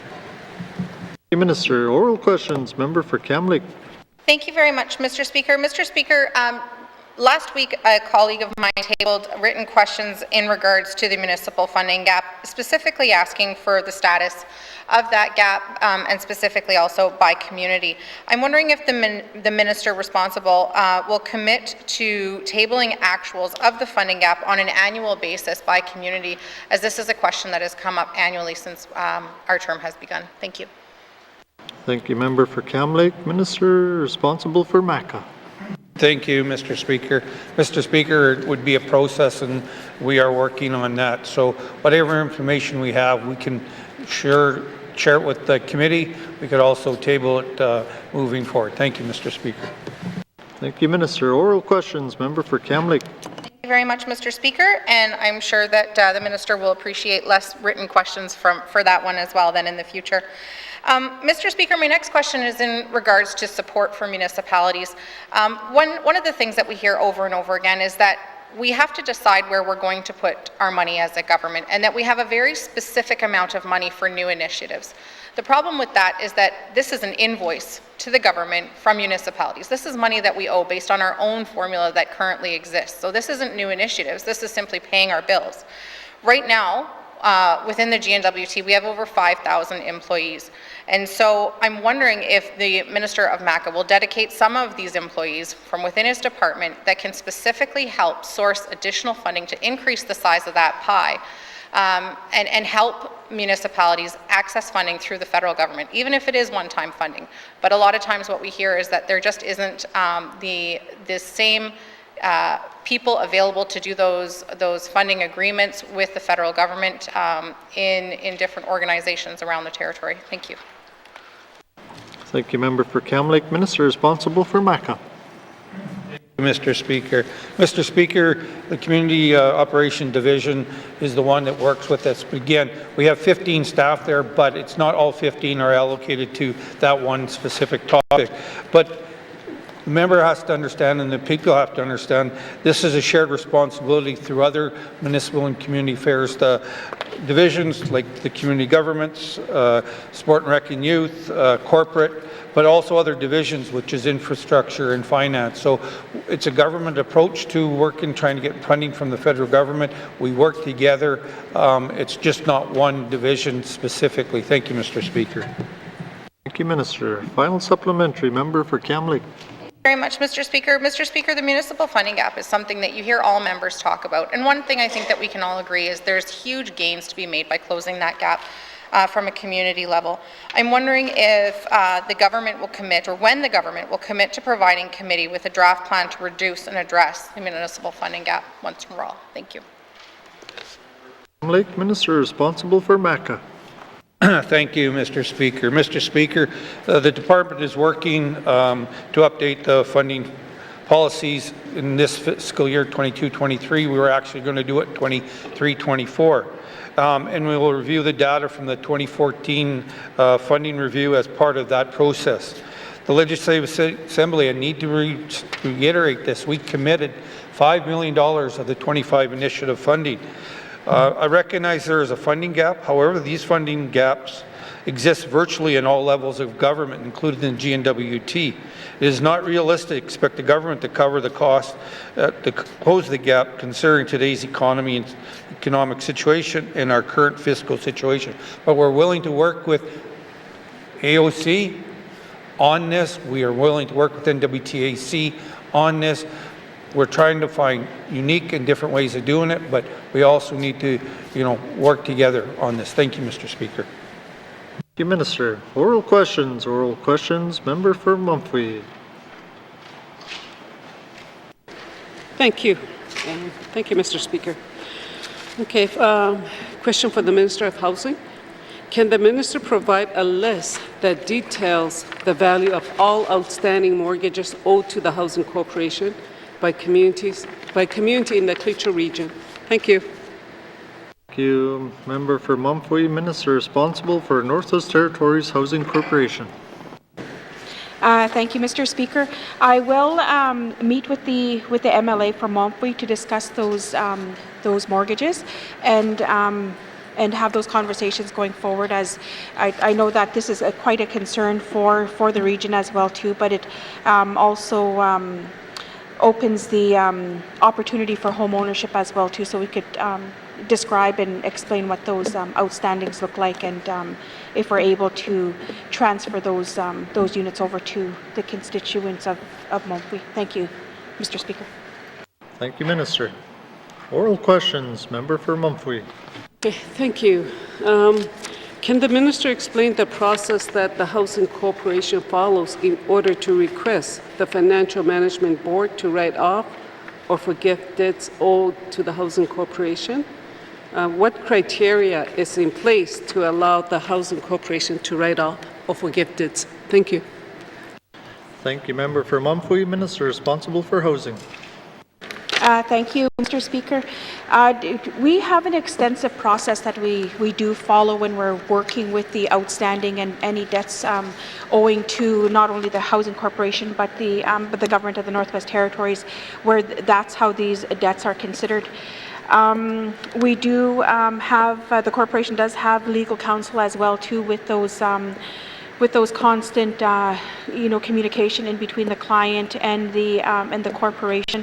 If we're not successful with those conversations, with the attempts, there is direction for the client to follow up with the legal counsel for the Housing Corporation to pursue either a refinancing agreement, payment plans, or what further we can do to try to work and recover those debts owing. But I also want to explain as well too that the mortgages that the Housing Corporation does have for these clients is that they're subsidized mortgages. So we don't look at with the 100% mortgage owing, that we do have the refinancing amount, and we do have the subsidized mortgages as well too, that I would like to further explain to the member once we're meeting face to face. Thank you, Mr. Speaker. Oral questions. Member for Mumphy. Thank you. Can the Minister provide a list of all the home mortgages that have been written off or forgiven in the last 5 years? Thank you. For Mumphy, Minister responsible for Housing. Thank you, Mr. Speaker. We have approximately 17 files throughout the Northwest Territories that we have forgiven those mortgages, and it would either be attempts that we didn't receive any payment, and there have been surrenders as well to those mortgages, and some that we had to deal with the estates of for those clients as well. Thank you, Mr. Speaker.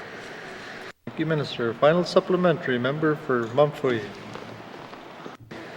Okay, thank you.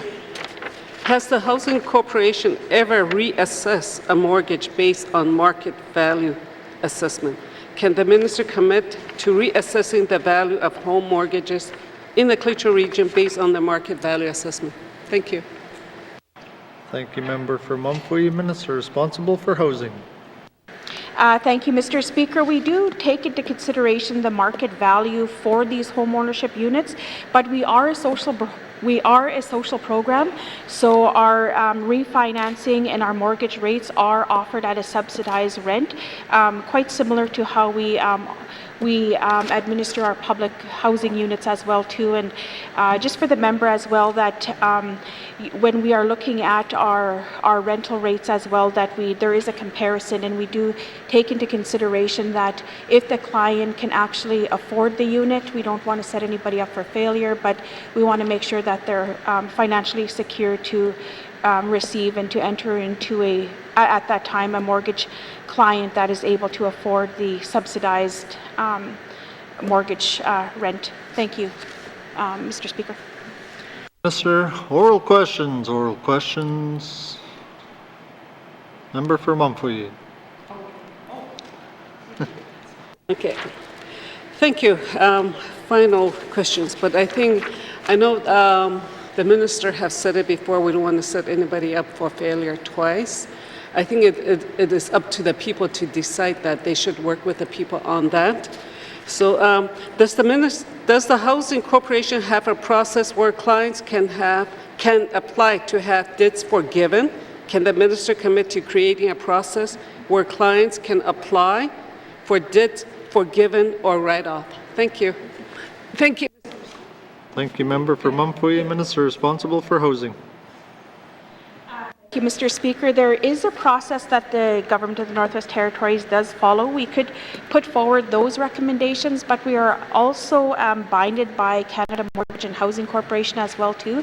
So looking at the extensive process that we do follow, we could make the recommendations, but we have to really display that we have tried every single attempt to collect the money that is owed to the corporation, and then we'd also have to follow the Financial Administration Act as well too, to making sure that we are doing things correctly and fair. But I do want to inform the member as well too that the Housing Corporation does an extensive amount of outreach with the clients in order to try to collect the outstanding mortgage that is due, and it could be as well too as outstanding rental arrears as well, that they do follow a process, but there is encouragement for those individuals to work with the Housing Corporation and just not avoid us, that we do have registered mail that does go out, and majority of the times they're not picked up, but we're wanting to work with the clients and making sure that they do become successful homeowners. Thank you, Mr. Speaker. Thank you, Minister. Oral questions. Member for Mumfui. Thank you. With reference to arrears, I think the housing needs to take responsibility in this area, because they did not intervene within the first few months of people missing payments and etc. I think the onus should be on the Housing Corporation, not the tenants, and then taking actions after that. I think the Housing Corporation should be responsible for that, so I just want to say that comment. Thank you. Thank you, member for Mumfui. Minister responsible for housing. Thank you, Mr. Speaker. I do agree with the member as well too, that we should have had more of a stronger outreach to these clients, and these are older mortgage programs that we did have with the access unit and the home ownership and the help as well too. And I've been working within my department to work with these files. There's a approximately 268 mortgage files throughout the Northwest Territories, and I'm determined to work with these files. I would honestly like to see them closed and to see the homeowners throughout the Northwest Territories become successful. But I'd like to thank the member for that. That we should have contacted those clients at that time should they have missed the mortgage payments to 30, 60, 90 days. But it's something that we're improving within the corporation. Thank you, Mr. Speaker. Thank you, Minister. Oral questions. Member for oral questions. Oral questions. Member for Kamloops. Thank you very much, Mr. Speaker. Mr. Speaker, I have a few questions for the Minister of Health and Social Services in regards to community wellness. I'm wondering if the Minister can speak to how the Department of Health and Social Services works with communities to identify community wellness gaps. Thank you. Thank you, Member for Kamloops. Minister responsible for Health and Social Services. Thank you, Mr. Speaker. Mr. Speaker, each community provides its own wellness plan that is developed itself. The department has a staff of 3 community development and wellness planners who work with the communities and their wellness plans to support their actions and priorities, which reflect their own preferences. The community plans are now a few years old, so there is going to be a territory-wide renewal process of the community wellness plans in the next fiscal year. And so that will give communities a chance to review what their priorities are and change them if they see fit. Thank you. Thank you, Minister. Oral questions. Member for Kamloops. Thank you very much, Mr. Speaker. Mr. Speaker, I appreciate the Minister's response. I've taken a look at the community wellness plans, and they range from anywhere from 3 pages to some are 20+ pages, so they are very different depending on what community that they come from. Also taking a look through them, I've noticed that not every plan contains mental health as a community wellness priority, for example. And while I know that perhaps there are competing priorities within communities, mental health and mental wellness is definitely a priority across the board for every single community in the Northwest Territories. I think we definitely hear that every single sitting that we're together here. And so what I'm wondering is how the Department of Health and Social Services reviews those plans, identifies some gaps like potentially mental health counselors or other supports that can be available, maybe it's youth, sport and recreation, and how they work with other departments within the N.W.T to identify what they're seeing as far as gaps for mental wellness within the communities. Thank you. Thank you, Member for Kamloops. Minister responsible for Health and Social Services. Thank you, Mr. Speaker. That was quite a number of questions. What I want to say is that the communities develop the community plans, and they are uneven in length and content and scope. The point of having the community development and wellness planners in the department is that they go over these plans with the communities according to their this is a community-driven process, so according to the amount of interaction that the community wants to have, they are not obliged to engage with this. We, of course, recognize that mental health is an issue across the territory, and it makes sense that they be in the community plans, but there isn't an absolute obligation about what these plans should contain. And so my hope is that having been through this process once, communities may have a better developed idea of what these plans can accomplish for the renewal that's going to take place in the next fiscal year. Thank you. Thank you, Minister. Oral questions. Member for Kamloops.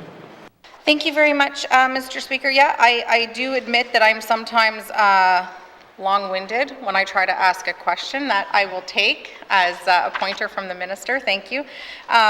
But the point I'm trying to make is that we have a responsibility, or the N.W.T has a responsibility, to provide options for mental wellness so that our mental health professionals aren't overburdened. And how can we support, as a whole of government approach, mental wellness in communities?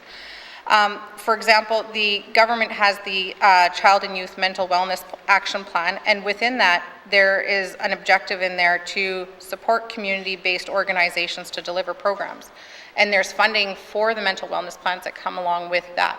But is there, do the mental wellness plans support funding applications then from there? Are they a driver of funding to communities? Thank you. Thank you, Member for Cam Lake. Minister responsible for Health and Social Services. Yeah, thank you. In addition to the community wellness plans and that pot of funding, there are, of course, a number of different funds that communities can apply for. Those include addictions and aftercare supports, peer support, suicide training, suicide intervention training, and so on.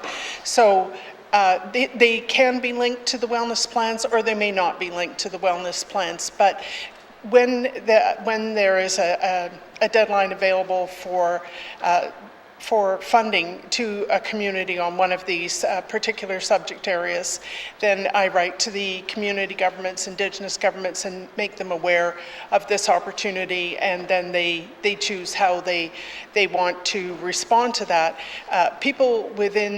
Staff within the department are aware that capacity is an issue in some Indigenous governments, and they assist those governments in making sure that their application forms are complete so they can be considered for funding. Thank you.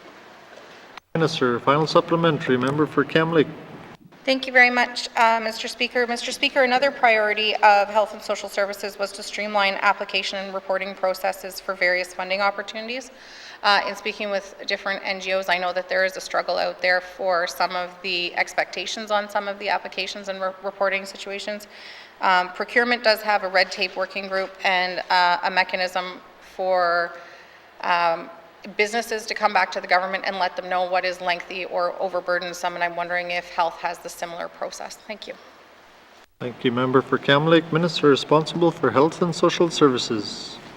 Yeah, thank you, Mr. Speaker. Mr. Speaker, the priority of the Department of Health and Social Services with the funds I mentioned is, in fact, to ensure the money is taken up by Indigenous governments and community governments so that they can spend it to the benefit of their population.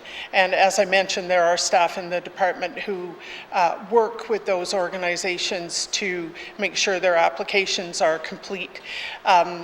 We have in the past revamped our application process to make it as simple as possible, balancing that with the accountability around what is the money going to be spent on, what are the program outcomes expected, and what is the total amount of money that is required. So while we don't have a formal red tape working group of the kind that the Department of Finance has, we are always looking for ways to make sure that people are able to access the money we have on offer with our help. Thank you. Thank you, Minister. Oral questions, oral questions. Written questions, written questions. Returns for written questions, returns for written questions. Replies to Commissioner's address, replies to Commissioner's address. Petitions, petitions. Reports of committees on the review of bills, reports of committees on the review of bills. Reports of standing and special committees, reports of standing and special committees. Tabling of documents, tabling of documents. Minister responsible for Education, Culture and Employment.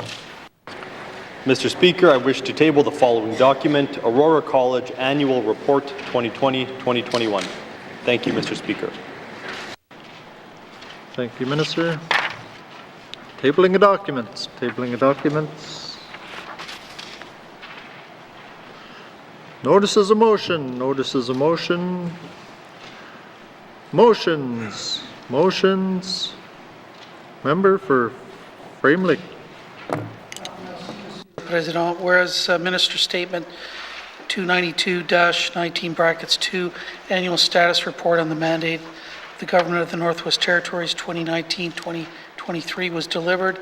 Table document 567-19(2) Annual Status Report 2019-2023 Mandate of the Government of the Northwest Territories February 2021, January 2022 was tabled in this House. Now therefore I move, seconded by the Honourable Member for Hay River South, that the Minister's Statement 292-19 brackets 2, annual status report on the mandate of the Government of the Northwest Territories 2019-2023, and table document 567-19 brackets 2, annual status report 2019-2023, mandate of the Government of the Northwest Territories, February 20, 2021, January 2022, be referred to the Committee of the Whole for consideration. Merci, Mr. Speaker. For Frame Lake, motion is in order to the motion. Question has been called. All those in favor? All those opposed? Any abstentions? The motion is carried. Table member statement 292-19 brackets 2, table document 567-19 brackets 2 will be moved into Committee of the Whole. Thank you. Motions. Notices of motion for the first reading of bills. Notices of motion for the first reading of bills. First reading of bills. First reading of bills. Second reading of bills. Second reading of bills. Consideration in Committee of the Whole of bills and other matters. Bill 23, Bill 29, Bill 38, table document 561-19 brackets 2 with member for Nivik Twin Lakes signature.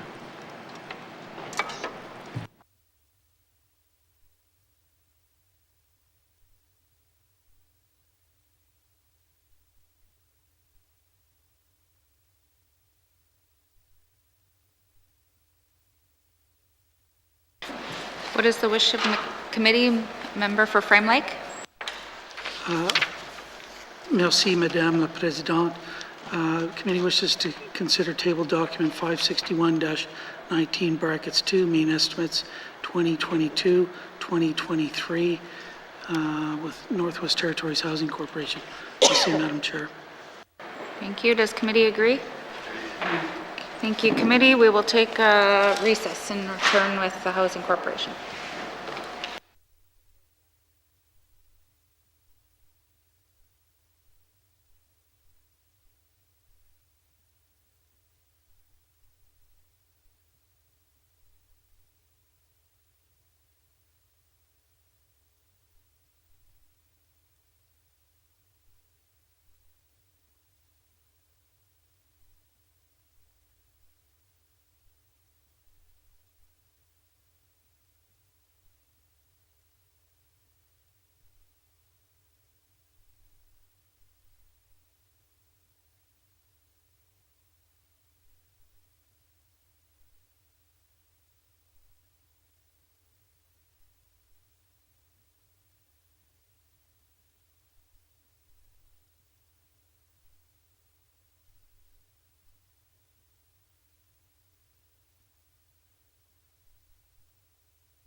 I now call Committee of the Whole to order.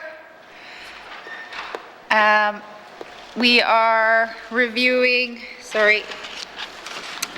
we've agreed to consider table document 561-19-2 main estimates 2022-2023, and we are considering the estimates for the Northwest Territories Housing Corporation.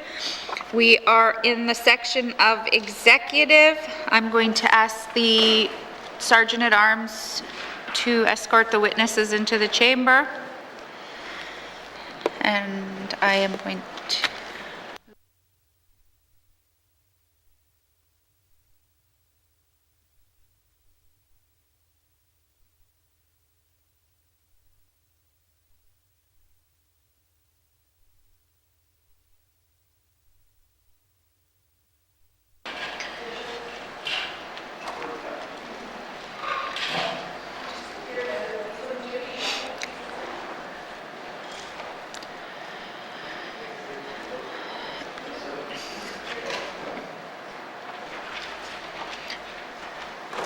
Minister, will you introduce your witnesses, please?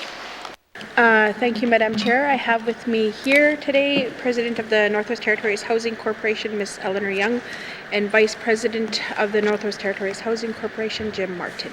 Thank you. Did you have other witnesses that you were wishing to change out at some point today, or these are just the two? Depending on the section, I also have with me Associate Deputy Minister Jamie Folfart. Thank you. Okay, thank you.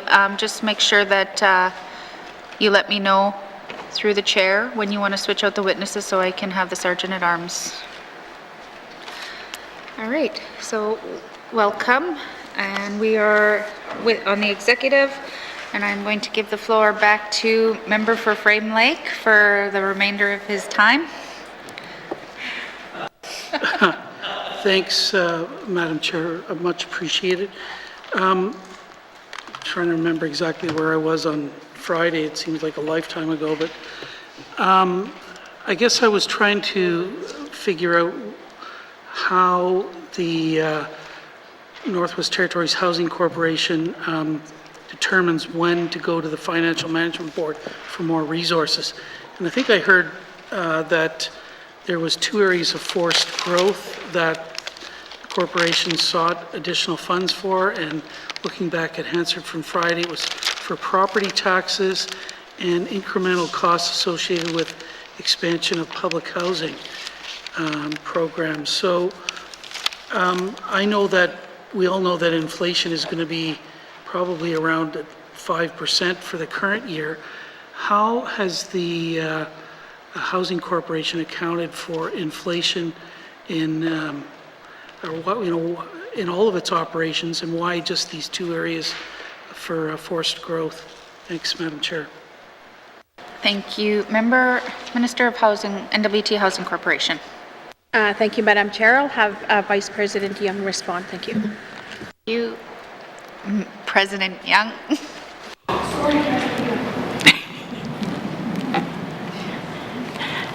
Thank you, Madam Chair.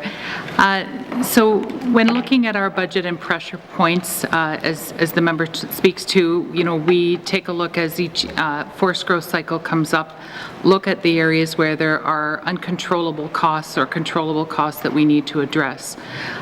When it comes to inflation, of course, inflation hits us first off in our capital area. And so when we're looking at our capital plans, we take a look at current operating costs, what our tenders are coming in at, and wherever possible, we try first to deal with those pressure points from within. And then if they cannot be dealt with from within, then of course we have the conversation with our colleagues at Finance about what opportunities or approaches may be available to us to look at. Similar with our retrofits, we have a budget. We do our planned work every year. We start with that. Then as we start to get costs in, if we need to make adjustments, we first look within, and then, if that doesn't provide the opportunity, then we use the annual cycle through our colleagues to apply for and look for opportunities for relief if it's an uncontrollable matter. Thank Thank you, Madam Chair. Thank you. Member for Frame Lake. Yeah, thanks, Madam Chair. I guess I just want to encourage the Minister to come forward to the Financial Management Board more often for requests for additional funding, especially with regard to forced growth, but also to expand the programs that they offer to finally get our housing out of core need. So lastly, if I could ask very quickly, when are we going to get this plan to get our housing out of core need? Thank you, Madam Chair. Thank you. Minister of N.W.T. Housing Corporation. Thank you, Madam Chair. I'll have President Young respond as we are working on that report and just for the, when that report will be ready. Thank you, Madam Chair. Thank you. President Young. Thank you, Madam Chair. Our target is to have the report finalized by the end of March. Thank you. Member for Frame, oh, sorry, no more time. Member for Cam Lake. Thank you very much, Madam Chair, and I appreciate the comments on both Friday and today from my colleague from Frame Lake in regards to funding for the Northwest Territories Housing Corporation. And one of the things that was said on Friday struck me. It was in regards to the process for requesting funding from the Financial Management Board Secretariat and the process of budgeting for the government, which is where the Housing Corp sticks to the standard of budgeting that is expected of them for the main estimates process, and that they're essentially playing by the rules of the government. But the problem that I see with that is that if we look at the increases to funding over the last 10 years for the N.W.T, the increases to funding for the N.W.T main estimates have gone up by 51% over the last decade, whereas the increases to the Housing Corporation have gone up on average of 31% for the last decade. So already the N.W.T has far exceeded the increases to their main estimate budgets than the N.W.T Housing Corporation has. If we think about what's happened in housing for the same amount of time over the course of the last decade, the state of housing in the Northwest Territories has also declined. And so while the funding is not keeping up, the state of housing in the Northwest Territories is going down. And I kind of wanted to speak about that a little bit.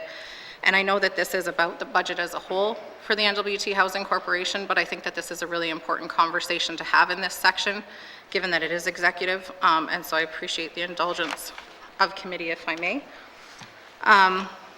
When I was sitting and doing some research on the weekend in regards to Housing Corporation and our assets, we have 2,500 public housing units, and if we take a round number of about $600,000 per public housing unit in the Northwest Territories, that would mean that the N.W.T Housing Corporation has an asset or has about $1.5 billion of assets in housing, which is pretty remarkable and pretty impressive. But the problem we get to is that industry standard says that the annual payout for O&M that public housing should see is about 2% annually.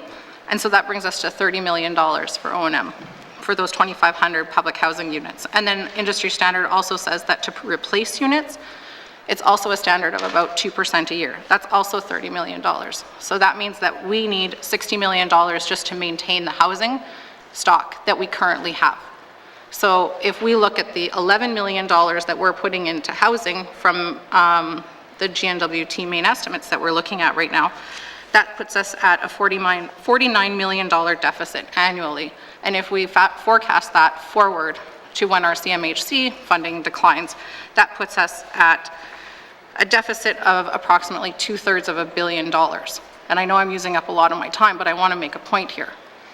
We're not giving housing the money that they need to actually maintain their stock that they have today. And that doesn't even include the infrastructure deficit that we're looking at already. So if we don't start putting more money into housing today, we're going to have a much bigger problem on our hands down the road. And so the 19th Assembly won't be the only assembly talking about housing. They'll be screaming about housing years down the road. And so if we don't start putting money into it today, we're going to have a much bigger problem on our hands.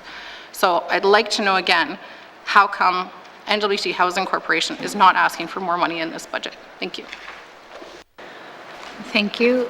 Minister responsible for N.W.T Housing Corporation. Thank you, Madam Chair. And I hear my colleagues from the other side, and I just, that the process that we do follow, we follow it diligently, and requesting more funding. I know that, we've really lobbied the federal government in order for us to get additional funding here in the Northwest Territories.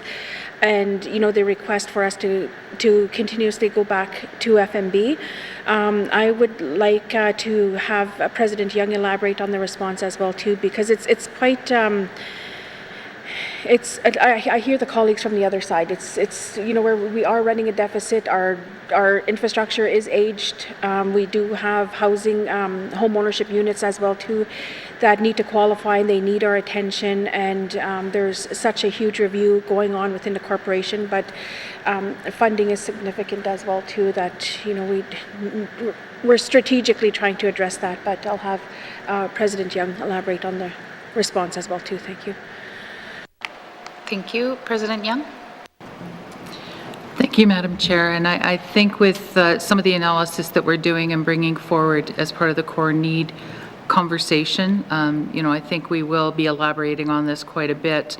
The issue is not housing alone, although housing, of course, because of the nature of business, it draws attention to it. But the issue of infrastructure deficits is something that I've seen in my previous life with communities. It's something that I've seen with the N.W.T overall. It is absolutely an issue that governments as a whole are struggling to contend with.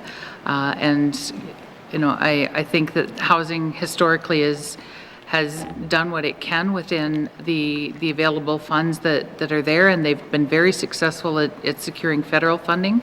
But I think one of the comments I heard earlier today, which I think is very true, is we can't do it alone. We do need to work with partners at all levels to be able to solve this problem.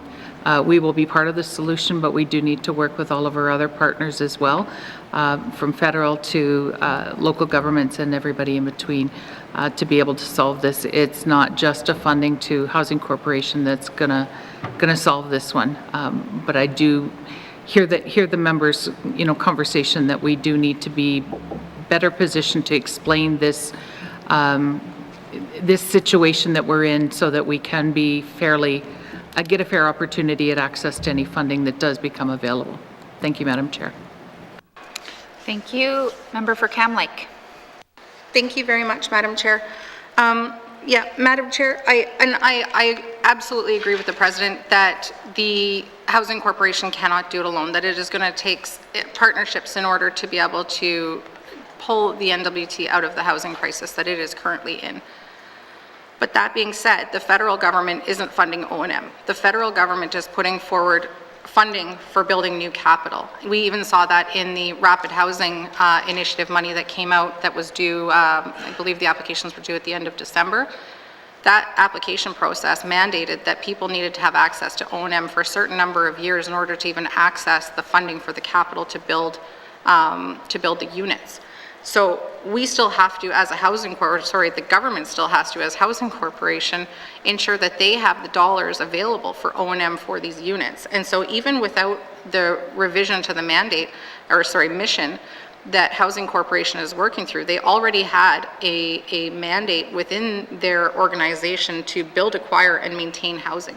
And the money that they're asking for doesn't even allow them to keep up with their old mandate, because they don't have the funds available to actually do the O&M and replace units for 2,500 units, which is what they already had. And I'm so thankful that we're getting more units, but we need to have the serious conversation about doing the upkeep on them. That's part of the fiscal responsibility of the Housing Corporation. It's not just to secure the funding, which is a great thing and is a very good news story, but we also have to take care of these units. In looking, we always say from this assembly that housing is our top priority and housing is our #1 priority. We even heard the minister say that on the other side, I believe in the last session, which I was very thankful that she said. But the 18th Assembly passed a budget for capital funding for the Housing Corporation in 1920 that was $18.2 million. In 2020-2021, the budget passed for the Housing Corporation was $11.6. And now we're looking at a budget of $10.6. And so we keep saying that housing is our priority, but the budget that we're putting forward for housing is consistently going down. So how can housing be our priority if we're not putting our dollars behind our words? And so I really want to stress that, and I don't really feel like, I feel like we're essentially sitting on this side of the house begging Housing Corporation to ask for more money, and it's beyond me that we're actually, on an annual basis for the third time now, begging them to take money. In the first budget that we passed, we actually pushed more money at Housing Corporation.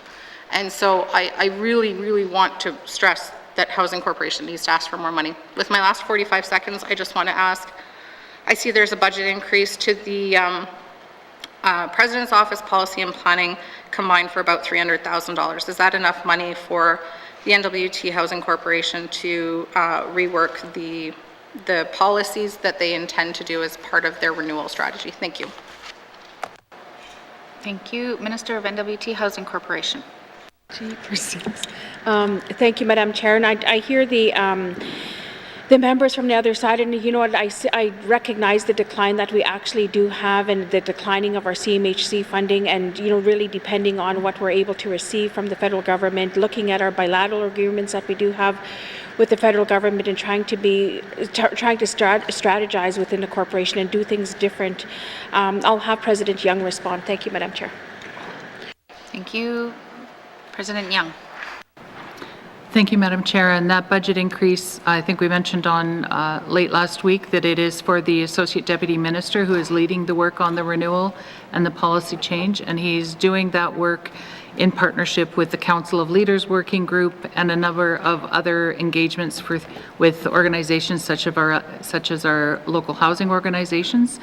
So at this point, our plan is to do that work that way through the budget, and we don't anticipate needing any additional money to complete the policy and planning review.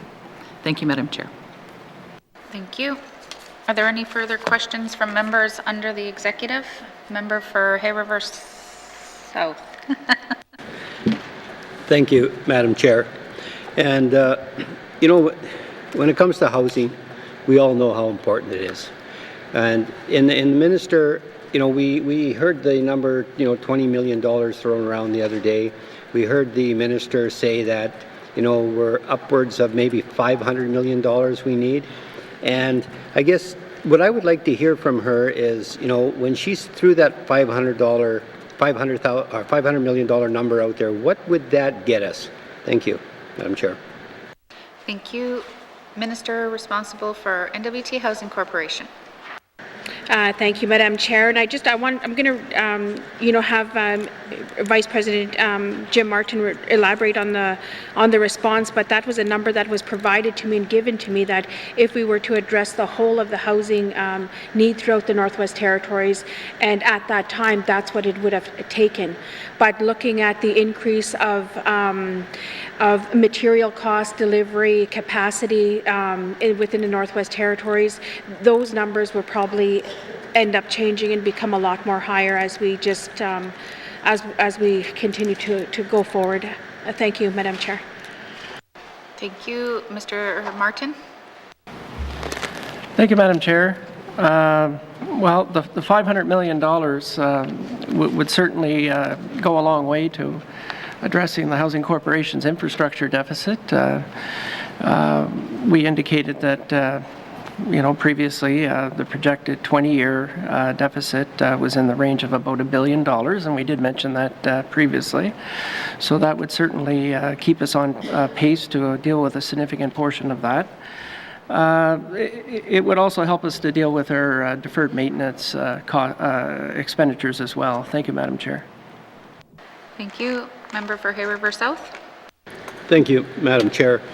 And, you know, it was mentioned as well is that, you know, the Housing Corporation can't do this on their own.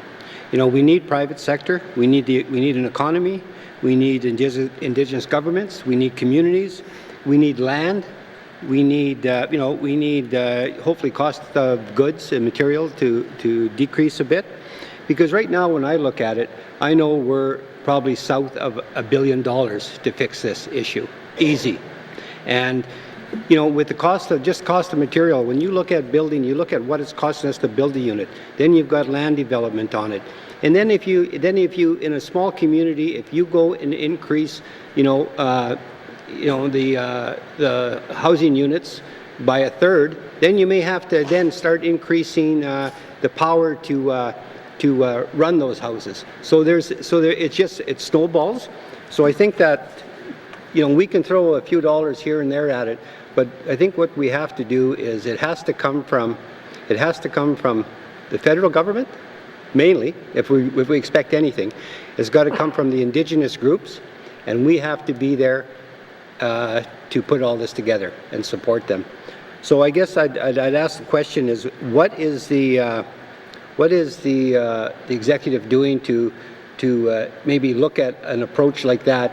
Because at the end of the day, it's federal dollars, or we're not going to count on the few tax dollars that we raise or anything like that.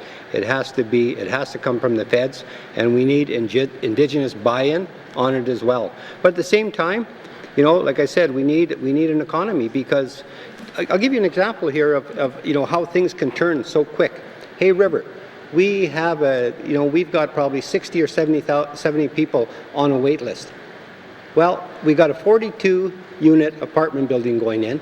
The high-rise, which I tried to convince this government to buy, was sold to a private sector group, which has probably worked out for the best anyway. There's 122 apartments. So now, we have 164 apartments that hopefully will be available within the next year to 2 years. We may not be able to fill them. So what I would hope is that at the end of the day, that we can encourage more people to come to Hay River, move to Hay River, locate there, and we can see more government jobs going there. So, besides working with the federal government, what are we doing to also work with the private sector to encourage this type of quick turnaround? Again, another example is the 24 apartment building, unit apartment building you guys bought here. Things can change so fast. So, and I think that we got to look at that as well. Thank you, Madam Chair. Thank you. Our Minister responsible for N.W.T. Housing Corporation, did you want to respond? Chair, and thank you for those comments as well, because one of the biggest thing for me is partnership, and like you had said, and like the members have said as well too, that the Housing Corporation cannot do this alone, and also looking at the capacity throughout the Northwest Territories as well. But when I first got the portfolio, the main thing that I was really looking at was the co-investment, and for the corporation to become very strategic in trying to explain and trying to demonstrate what is co-investment, how do we access those federal dollars. So for us to create a position to be working directly with CMHC was really opened a huge line of communication with us, that we're able to work directly with them, but also through that initiative that those employees have been able to travel together, CMHC and the corporation, and to introduce these federal programs and applications going forward, and with the funding that I did receive from the government as well, to see those applications move along. The other barrier that I've noticed is the application process is so slow when it comes to the federal government, that the criteria and what they're expecting for the Indigenous governments to provide, and the timelines is not realistic for the territories. That we do have, we have winter road seasons, we have barging seasons, and if we're not able to put in those materials and order them this year, our projects are going to be a carryover. And just also recognizing those as well too, and looking at the private sector, that I'm open to having those conversations as well too, and also introducing them and working with them to apply for the federal funding.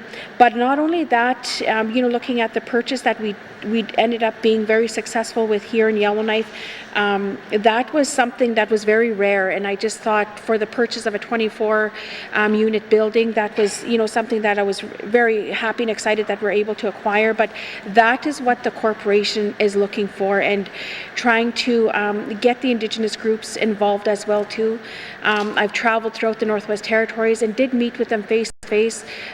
Some of the Indigenous groups did have a lot of uptake, some of them haven't, but really stressing the need to work with that wait list in the smaller communities. And the corporation cannot do it on its own, but those federal engagements and conversations continue. Thank you, Madam Chair. Thank you. Member for Hay River South. Thank you, Madam Chair.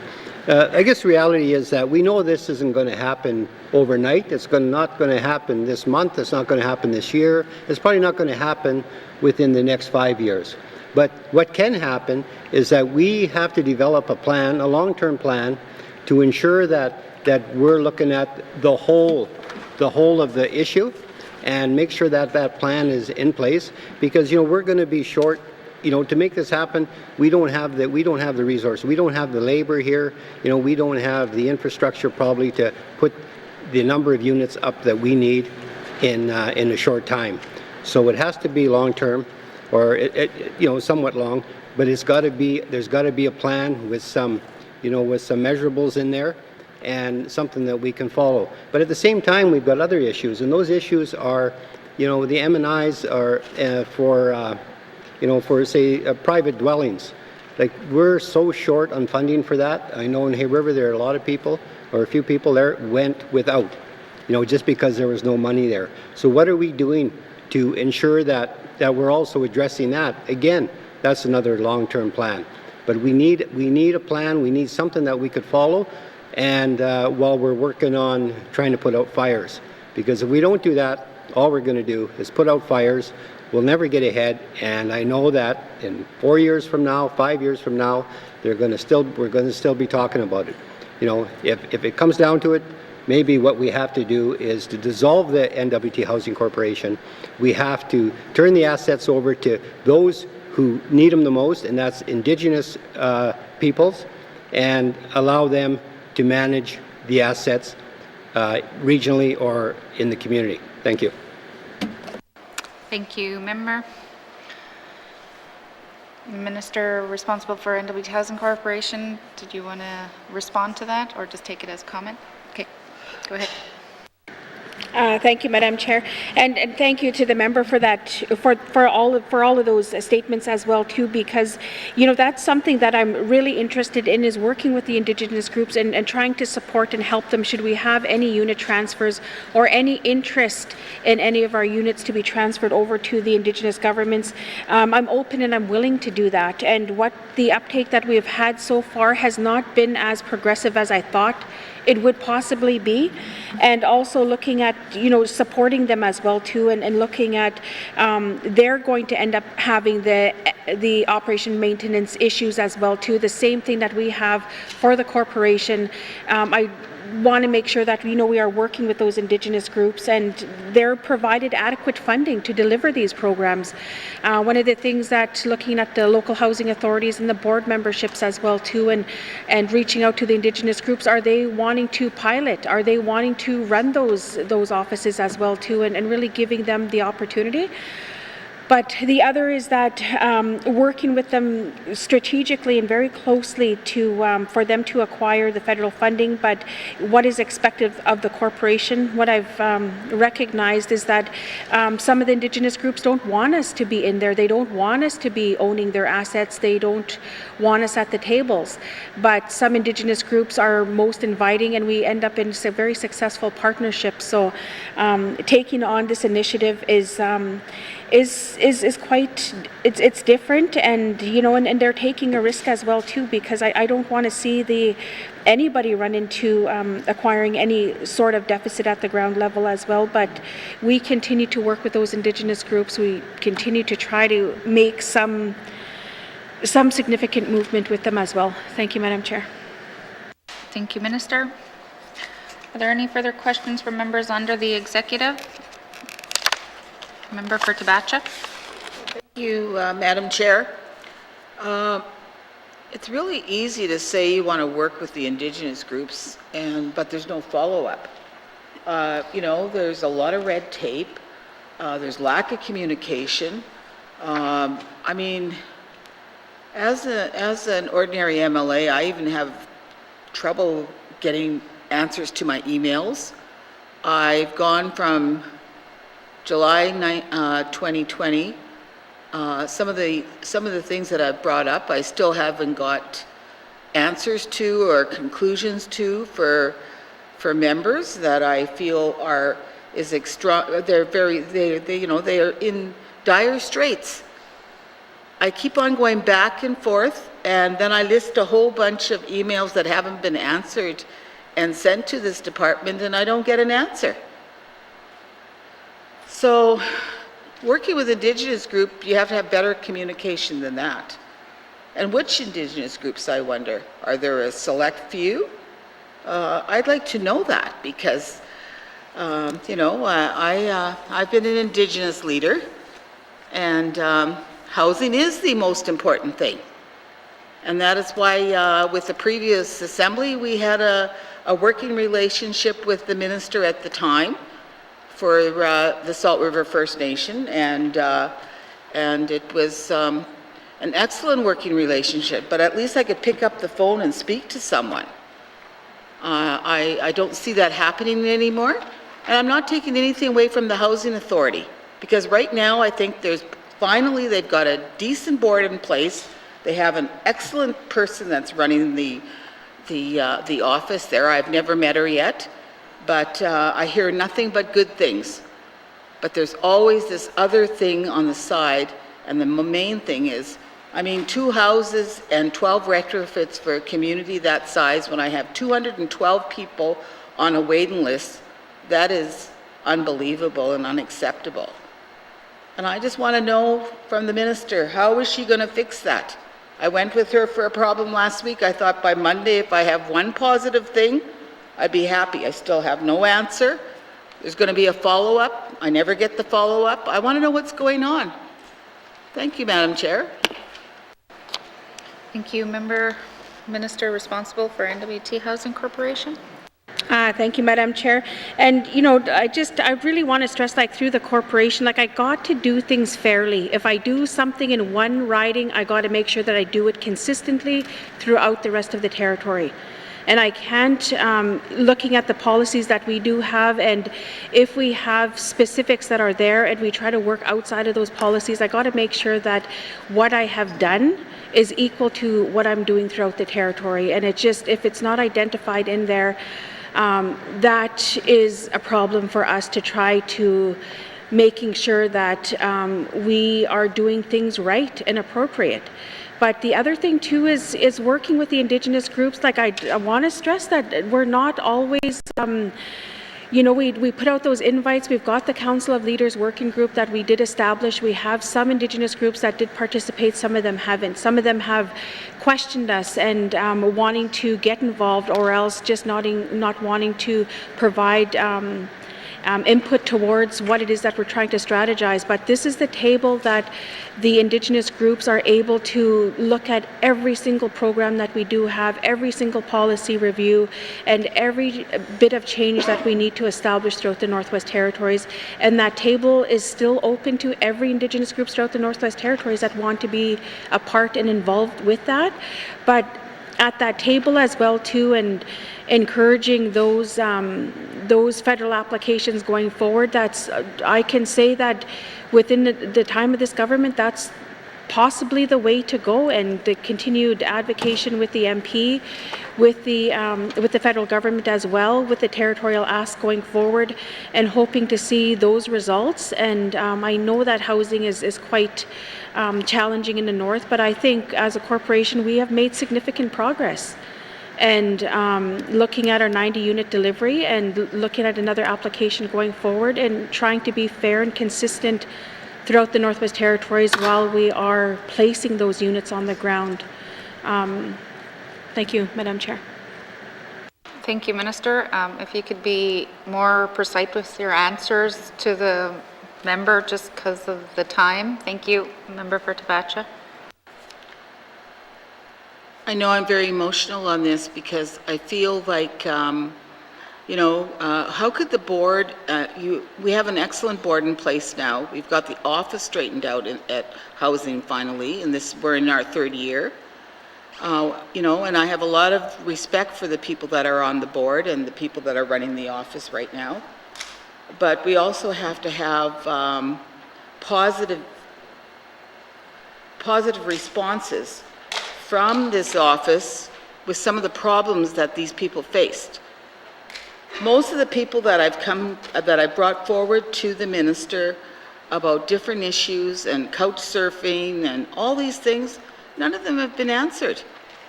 Oh, I'll follow up. She said that in the last time when we were on the phone there with, well, I'll follow up. Well, she never followed up. If I don't follow up, I will get no answers. And I think it's, you know, and the monies that were allocated by the federal government to a few Indigenous groups, I think there was 5 or 6 of them. How did that come about? Like, I'd like to know why they chose those 5 or 6 groups that are getting direct Indigenous housing from the federal government, because that's the way that the Indigenous groups want it anyways. And I'm happy that they got it. But what about all the rest? You know, because I remember sitting at a table with the Acknowledgements chiefs, and all of a sudden 59 million is going to the territorial government, and we never saw a penny of it. And you know, so it goes on. There's a lot of history to this stuff that I'm saying. And I thought once I sat here that my answers, I'd at least get a yes or no answer, and I don't expect special treatment. Absolutely not. I'm not a type of person that expects special treatment. I just want to make sure that my members get housing, that they could stop couch surfing, that they could have pride in what they have, and they could start changing their lives. That's all I'm asking. And, you know, it's really unbelievable that I have to bring this to the floor, but I have to, because my members in the community of Fort Smith expect this. And I expect it for them. Everybody has a right to have a house, to have food, and to have the necessities of life, especially the people that usually go into public housing. So with that, I want to know when I'm going to get some of the answers to all my emails. Thank you, Madam Chair. Thank you. Minister responsible for N.W.T. Housing Corporation. Thank you, Madam Chair. I'd have to review that with my department as well, but the specific one that the member possibly could be referencing is that it's out of our policy, and I'd have to really take a look at that and see what it is that we can do. Thank you, Madam Chair. Thank you, Minister. Member for Tabacha. I don't think it's the only one that I brought forward. I brought forward many, many emails to you, and I never get answers. I remember the 2 ladies that decided they had to move to Fort Smith to a larger community, and they're both Indigenous, and they were from the Fort Simpson area because of health reasons. And I went back and forth here. I went back and forth every day with emails. And they finally decided to go back south where they were before because they never got an answer of getting a house. And both of them had problems, you know. And I never got an answer. Never got an answer for anything. So I'm going to stop writing to the housing department. I'll stop sending emails. What for? If you're just going to say, well, this and that and this, and never get a direct answer, it's a real problem. Thank you, Madam Chair. Thank you, members for Tabacha. If you have nothing further, I will go. Member for Montfouille. Okay. Thank you. I see that the minister last week in the House submitted the housing mandate, and I believe that's going to be the reflection on, well, whatever is there, it's going to be the reflection of the housing renewal policy. So I just wanted to ask, when is that housing renewal policy is going to be completed? Thank you. Minister responsible for N.W.T. Housing Corporation. Thank you, Madam Chair. I'll have President Young respond. Thank you. Thank you. President Young. Thank you, Madam Chair. As we noted in the strategy, the intention is to have all of the policies reviewed by the end of this government. And actually, the first working group meeting this week on public housing programs and policies is later this week. They start the review of our policies in the public housing area. Thank you, Madam Chair. Thank you, President Young. Member from Montfouet. Thank you. I know that policy are great concerns for many regions. Okay, so how is the people's voice going to be included in this policy, in the process? Thank you. Minister responsible for N.W.T. Housing Corporation. Thank you, Madam Chair. These policies will be reviewed at the Council of Leaders. All Indigenous groups will have these documents to have the time to develop them and to review them as well too. And just looking at the strategy that we had all information right from the ground level, right to headquarters, and right to the reports that we had established, and it's contributing to all of those factors as well. Thank you, Madam Chair. Thank you, Minister. Member from Montfouet. A date when the meeting will be taking place with the Indigenous governments or a council of leaders that she's talking about? Thank you, Minister. Thank you, Madam Chair. The meetings with the Council of Leaders, I think we just had met in the last couple of weeks. This is an initiative that's driven by the Associate Deputy Minister, Jamie Fulford, and he is engaging with those. This is what his job and his responsibility is: the renewal and the policies and the engagement with the Indigenous groups, making sure that we make those changes within the corporation. Thank you, Madam Chair. Thank you, Minister. Member from Montfouet. I just wanted to ask about the renewal policy, that when it was going to be completed. I just wanted to know that deadline. So I guess we just wait until, hopefully it's going to be this year. I'm not too sure when, but because they didn't say the deadline. Yeah, so I just wanted to know when. I just wanted to know that, the deadline. So thank you. Thank you, Member from Montfouet. I know that the President did say by the end of this government, so I guess that's as best answers we're going to get. Did you have any further questions? Any further questions under the executive? Seeing none, we will, Member for Trinidad-Willowdale. Thank you. Thank you, Madam Chair. Again, I want to keep talking about housing, and in our community, housing is a big issue, like I mentioned a few days ago, and I can't emphasize enough of it. I used to sit on the AFN Housing Committee going back to 1999, and at the national level, we were about 45,000 housing short across Canada. Here in the Northwest Territories back then, we were about 4,500 homes short. And these numbers had no place but to go up. And I'm not really sure what it is today in that respect, but I want to touch on one thing that was talked about here earlier, is that, and I mentioned this the other day too as well, right now the state of affairs of the N.W.T. Housing Corporation with Indigenous governments in our communities are not looking good right now. The policies that are in place just don't work for us. These policies were never brought to our communities. We were never properly consulted. They said, this is how it's going to be. We have the view of these policies are southern policies trying to be put onto our communities. That just doesn't work.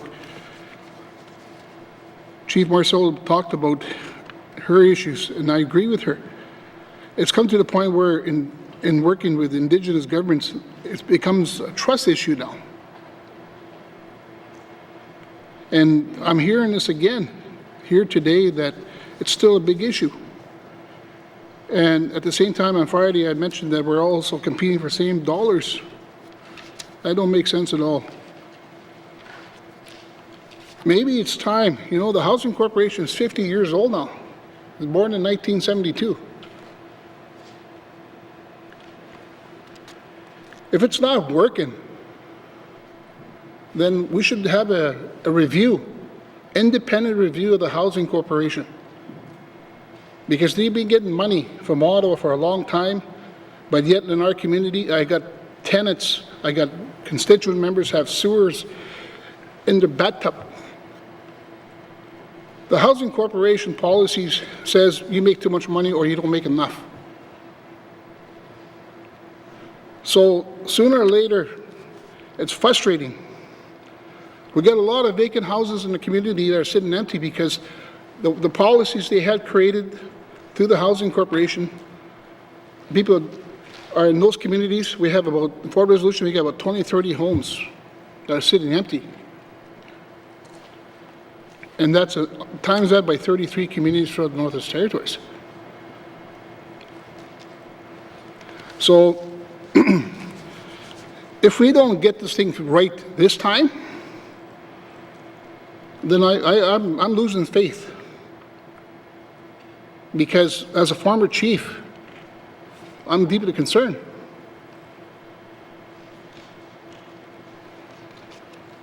So if we're going to do this and fix this right, then we should actually do a full review.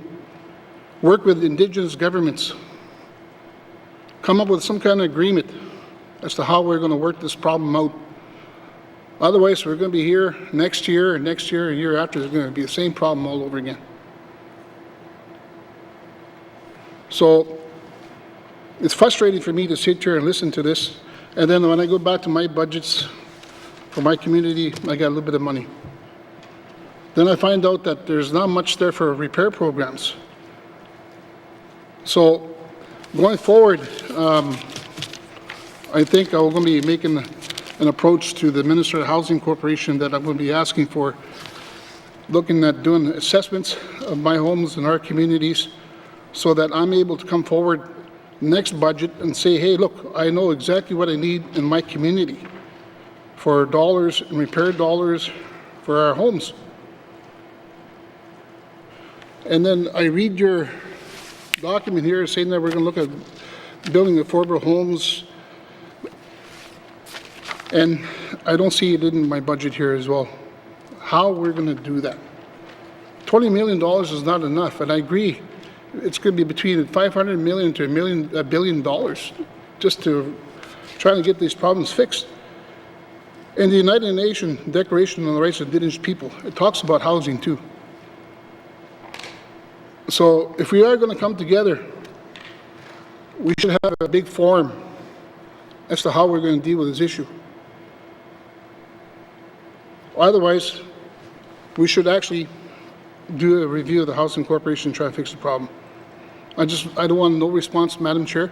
I'm only expressing what I hear in the communities.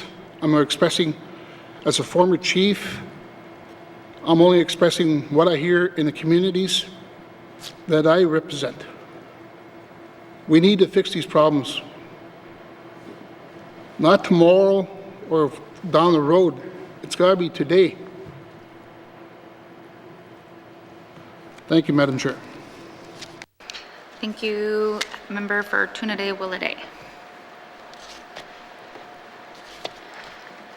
Thank you, members. So now we will move on to Finance and Infrastructure Services, beginning on page 338. Or no, sorry, 383. With information items on 384 and 385. Member for Yellowknife North. Thank you, Madam Chair. I see that there's $955,000 here for debt repayment. I believe, can I just get an explanation of what that is? Thank you. Thank you. Minister responsible for N.W.T. Housing Corporation. Thank you, Madam Chair. I'll have Vice President Jim Martin respond. Thank you. Thank you. Vice President, Mr. Martin. Thank you, Madam Chair. This represents the annual payment that we make in terms of principal and interest to CMHC for the social housing agreement debt that we're currently carrying. Thank you, Madam Chair. Thank you. Member for Yellowknife North. Thank you, Madam Chair. I'm going to ask two questions here, I think. for efficiency. I see that the 2021 actuals were $355,000. Can I just get an explanation of why there's a $600,000 increase in the amount we're paying CMHC and what the total amount that we owe CMHC is? Thank you. Thank you. Minister responsible for N.W.T. Housing Corporation. Thank you, Madam Chair. I'll have Vice President Jim Martin respond. Thank you. Thank you. Mr. Martin. Thank you, Madam Chair. The reason for the difference is that when you look at the expenditures, the $355,000 is related to interest on that debt. The $955,000 is the cash amount that we have to set aside in our budget or fiscal framework to deal with both the principal and interest payments annually. Thank you, Madam Chair. Oh, I had Go ahead, Mr. Martin. Yes, and thank you, Madam Chair. And the supplementary question there was the amount that we currently have for remaining debt balance for CMHC, and that's $30 million at this time. Thank you, Madam Chair. Thank you. Member for Yellowknife North. Thank you, Madam Chair. Can I just get a bit of an explanation of how this all works? We get $20 million a year from CMHC, but then we pay them back $1 million a year because we owe them $30 million. And I get they're just different agreements, is why that's happening. But how does this number have any relation to 2038? I guess I'll start with that question. Thank you. All right. Member for N.W.T. Housing Corporation. Thank you, Madam Chair. I'll have Vice President Jim Martin respond. Thank you. Mr. Martin, sorry, Minister. I called you member. Mr. Martin. Thank you, Madam Chair. Back in 1997, when we entered into the social housing agreement with CMHC, the Housing Corporation inherited ownership, basically, of all the assets from CMHC, and associated with that was the debt. So there is a component of that debt that we pay each year, which is reflected in the main estimates. And in terms of the revenue that we receive from CMHC, that is to support the ongoing O&M operations of the social housing stock. Thank you, Madam Chair. Thank you. Member for Yellowknife North. Thank you, Madam Chair. My other question is does the Housing Corporation have any other debt, or do we take on debt? Is that something that... I'll start there. Thank you. Thank you. Minister responsible for N.W.T. Housing Corporation. Madam Chair, I'll have President Young respond. Thank you. Thank you. President Young.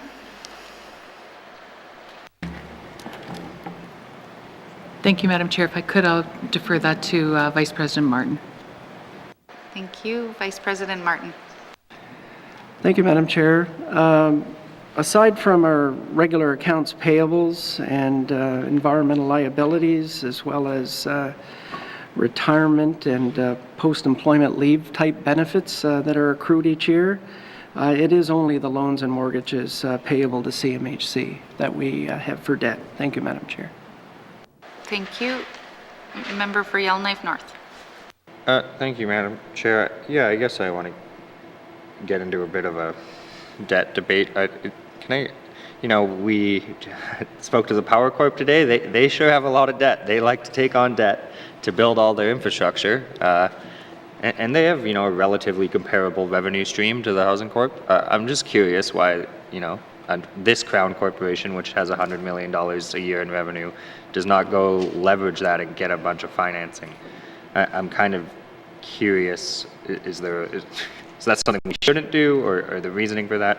I just think of the way the private sector mortgages all of their housing assets. It's quite common to go out and maximize all of your debt you can when you own housing. Is that something the Housing Corp considered, or is that just a terrible idea? Thank you, Madam Chair. Thank you, Minister responsible for N.W.T. Housing Corporation. Thank you, Madam Chair. I'll have Vice President Jim Martin respond.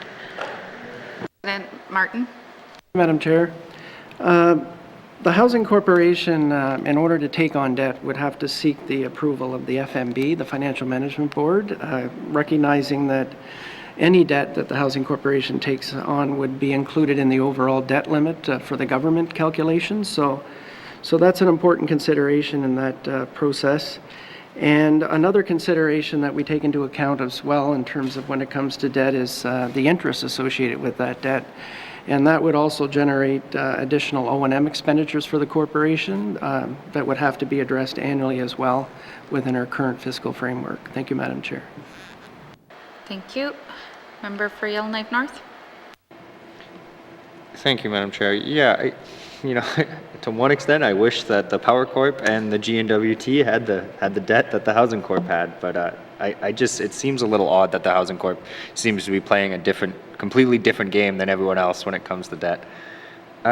I'm curious, if we, for example, were to look at Yellowknife, where we are spending a lot of money on leasing, and we could go to a bank and borrow the money to build public housing. I think it's been made quite clear multiple times we don't actually have the capital on hand to build public housing, but other than approval from the FMB, is there any reason to not simply go and borrow money to build public housing, especially when we're already paying rent on it? Thank you, Madam Chair. Thank you. Minister responsible for N.W.T Housing Corporation. Thank you, Madam Chair. I'll have Vice President Jim Martin respond. Thank you. Thank you. Vice President Martin. Thank you, Madam Chair. So as was noted, the Housing Corporation certainly does lease units in addition to its own units to support its public housing program operations. We have looked at cases in the past on a case-by-case, and it has been shown in the past that ownership was in fact cheaper in these particular case studies that we looked at versus leasing. So the Housing Corp going forward will continue to look at these opportunities on a case-by-case basis. Thank you, Madam Chair. Thank you, Vice President Martin. Member for Yellowknife North. Yeah, thank you, Madam Chair. I think I'll probably ask some more questions about the potential of the Housing Corp taking on mortgages. I'll also note that they're different than any other government debt, because if we build a building and a bank will mortgage it and we decide we don't want it, we could sell it. The bank's not going to give us a mortgage if the asset we build is not worth something. It seems like a different category of debt that we should be leveraging in my mind. But I wanted to get one question in about 2038. Can I just get an update on... my understanding is that in 2038, we will stop having the $20 million here from the Housing Corp, and it is slowly declining up until then, but there's an interim agreement that is preventing it from declining. Can I just get a bit of an update on what's going on with 2038? Thank you. Thank you. Minister responsible for N.W.T Housing Corporation. Thank you, Madam Chair. I'll have President Young respond. Thank you. Bless you. Thank you. President Young. Madam Chair, and yes, currently the agreement with CMHC is in play for 2038. That operations and maintenance funding will be decreased on a sliding scale down to the point of not receiving any O&M funding effective 2038. We currently have a bilateral agreement in place with CMHC, which they allowed us to use some of that funding to mitigate the reduction of the O&M funding, and so we were able to, from now until I believe it's 2028, Mr. Martin can correct me if I'm wrong, have balanced off those declining funds through the bilateral agreement. And this, of course, is one of our #1 issues as part of our conversation with our federal colleagues on addressing that long-term situation. Thank you, Madam Chair. Thank you, President Young. Did you want Mr. Martin to? No? Okay. All right. Member for Cam Lake. Thank you very much, Madam Chair. I'm going to start off by turning the page. And so we've got about $4.2 million in homelessness initiatives across the N.W.T. I'm wondering if the Housing Corporation has a number of people that serves. That might be too detailed for right now, but if it is, I'm willing to wait for the answer as well. Thank you. Minister responsible for N.W.T Housing Corporation. Thank you, Madam Chair. I don't have that amount of detail on at the tip of my fingers right now, but we do have several different programmings as well. The one that comes to my head immediately is our Northern Pathways as well too that deals with homelessness and troubled clients in the smaller communities. We do work in conjunction with Health and Social Services as well too, providing the asset, and Health and Social Services providing the programming. So I don't have those numbers of how many people we serve throughout the territory. Thank you, Madam Chair. Thank you, Minister. Would you be able to provide those to us? Thank you. Yes, I will. Thanks. Member for Cam Lake. Thank you very much, Madam Chair. And I'll narrow it down, and the Minister might not have the question or the answer, and I will admit I didn't provide the questions to her in advance, and I understand that this is quite detailed. The one that I'm really after is the amount of people served by the emergency shelters funding number of 2.997, and I'm wondering if that is, given it's more specific of a number request, if that's one that the Minister has. Thank you. Minister responsible for N.W.T. Housing Corporation. Thank you, Madam Chair. I'd have to get back to the member because, like I said, that when we're addressing homelessness, I do work with my colleague for Health and Social Services as well, too. Thank you, Madam Chair. Thank you, Minister. Member for Cam Lake. Thank you very much, Madam Chair. And I think without even seeing the number, that we can all probably agree that housing people on an emergency basis is generally far more expensive per person than it is to keep people housed. Which is what the question I'm looking to answer there with that number. And so I want to just kind of put in a plug here for the work that is being done by the Housing Corporation as far as renewing their mission, vision, values, and the policies that go with that. And what I'm hoping that we see is a system that values keeping people housed over evictions and finding solutions. And I think that will we will see the repercussions of that in the bottom line of the GNWT across departments, and so I appreciate the work that the Housing Corporation is doing on that one. Back in 2018, the Housing Corporation committed to a homelessness strategy for the GNWT as a whole of government approach, and I'm wondering if the Minister can let us know when that strategy will be done and presented to the Standing Committee on Social Development. Thank you. Thank you, Minister responsible for N.W.T. Housing Corporation. Thank you, Madam Chair. I'll have President Young respond. Thank you. Thank you. President Young. Thank you, Madam Chair. Our hope had been to do this one in March as well. I've not had a chance to update the Minister. I do think that it's going to take a little bit longer now just to piece all of the final pieces together, and we'll be able to provide a more detailed update in a few weeks, and we can have the Minister follow up with committee after that. Thank you, Madam Chair. Thank you, President Young. Member for Cam Lake. Thank you very much, Madam Chair. And I understand that President Young has, only recently come into the Housing Corporation, and so I know that she has adopted a lot of the work that was already being done, but I just wanted to point out that, or ask of the Minister, that it is the expectation that this is an all-of-government approach, and that the strategy will include participation in other departments. So can the Minister confirm that other departments participated on this and that it is an all-of-government approach? Thank you. Thank you. Minister responsible for N.W.T. Housing Corporation. Thank you, Madam Chair. I will have President Young elaborate on the process because it does have to be submitted to committee as well too, and to cabinet and further comments as well. Thank you, Madam Chair. Thank you. I wasn't sure if I said that. President Young.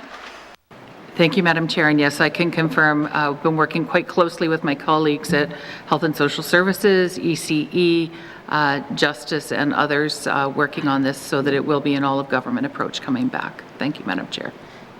Thank you. Member for Cam Lake. Madam Chair, I know that Health and Social Services is also currently working on a supportive living review, and I just wanted to clarify, do the two documents speak to one another and work in conjunction together so that they are collaborative, I guess, in that sense? Thank you. Minister for N.W.T. Housing Corporation. Thank you, Madam Chair. I'll have President Young respond. Thank you. Thank you. President Young. Thank you, Madam Chair, and that will be our goal. Yes, we know that there's transitional housing and other issues that are being worked on across government that all link to the homelessness issue that we're addressing. Thank you, Madam Chair. Thank you. Member for Cam Lake. Thank you very much, Madam Chair. I just wanted to, I have one last question just on page 383 at the bottom. There's utilities, and I note that the actuals for 2020, 2021 were at 398, and that the main estimates for 2022, 23 come back down to the standard we see every year of 232. And I'm just wondering if the minister can confirm why the jump in utilities and why that's expected to come back down to the main estimate number. Thank you. Thank you. Minister responsible for N.W.T. Housing Corporation. Thank you, Madam Chair. I'll have Vice President Jim Martin respond. Thank you. Vice President Martin. Thank you, Madam Chair. This increase in utilities, it's associated with our commercial properties, basically our non-residential properties that we lease to others for other revenues. And we have reviewed this area. We believe there is some opportunities for cost savings in the coming year, but this will be an area that we'll look at more closely in the coming year and, if needed, make an appropriate budget adjustment going forward. Thank you, Madam Chair. Thank you, Vice President. Are there any further questions under this section? Member for Great Slave. Thank you, Madam Chair. I guess I just wanted to sort of reiterate a little bit of what my colleague from Cam Lake is saying around just these numbers around the homelessness initiatives. As I'm looking further into the housing issues in my riding, one of the things that's becoming apparent to me is that the lack of support services for the homeless and vulnerable population is then impacting the housing clients that are now in those apartments that are neighboring the downtown core. And so at first I was under the impression it was other people within the building, but now I'm sort of getting the picture that it's often just people wandering in from off the street that really don't have a connection in the building. So I guess I'm just a little bit disappointed to see that we're not really increasing our homelessness initiatives by that much. I mean, there is an increase, but is there a plan to expand these services in the next fiscal year after this, or are we going to see a sort of a status quo budget for homelessness in the next while? Thank you, Madam Chair. Thank you. Minister responsible for N.W.T. Housing Corporation. Thank you, Madam Chair. You know, just with when I had gotten the portfolio, one of my goals was to establish a homelessness initiative throughout the whole of the Northwest Territories. The only two ridings that don't have any homelessness initiatives is N.W.T and the Sawtooth. And we did establish one in Hay River and one in Fort Simpson, and just trying to look at providing those services outside of Yellowknife, but also recognizing our nonprofit organizations do exist here, our volunteers do exist here, and they don't necessarily have them set up yet in the smaller areas. But for the further response, I'll have Jim Martin, Vice President, respond. Thank you. Thank you, Vice President Martin. Thank you, Madam Chair. So as our Minister and President alluded to earlier, the Housing Corporation is working on a homelessness strategy, and a component of that certainly will be looking at emergency shelters and the support services in that area, and recommendations will follow from there. Thank you, Madam Chair. Thank you, Vice President. Member for Great Slave. Thank you, Madam Chair. I guess I'm just a little bit worried about a strategy that's going to take a while and then it'll take a bit of more time to implement, and I'm just worried that in the meantime the people in the downtown core are falling further and further behind, as well too. The impacts and social impacts on families living in the downtown core is huge. When I hear 7-year-olds tell me that they're scared to come home or walk into the building with their mom, that's worrisome to me. Or a mother with a 4-month-old that's not even living in her unit because she doesn't want to bring her child around that. So I know this is all stuff that the minister and the department is aware of, but I just wanted to take a moment to reiterate that this is really quite concerning, and I think we're spending, like my colleague said, spending more money on Band-Aid solutions than we are on, I think, long-term permanent solutions for our people. Thank you. Thank you, Member. I didn't hear a question in there, so I'll just leave it as a comment. Are there any further questions for the Minister under the Finance and Infrastructure Services? Member for Hay River South. Thank you, Madam Chair. I'm just looking at on page 384 is the transitional rent supplement program. I see there was 749,000 and nothing after that. Is that something that was affected by a sunset, or is it just something that's not required anymore? Thank you, Madam Chair. Thank you. Minister responsible for N.W.T. Housing Corporation. Thank you, Madam Chair. Of course, I cannot find this, but I know we did have an increase in intake for this program, and we do have an agreement with the federal government, which is a 50-50 cost share, but I'll have Vice President Jim Martin respond further. Thank you. Thank you. Vice President Martin. Thank you, Madam Chair. The Transitional Rent Supplement Program is a program that has sunset in 21-22. Or 22-23, no, 21-22, and that program was replaced with the Canada N.W.T. housing benefit, providing affordable rental assistance for the N.W.T. residents. Thank you, Madam Chair. Thank you. Member for Hay River South. Thank you, Madam Chair.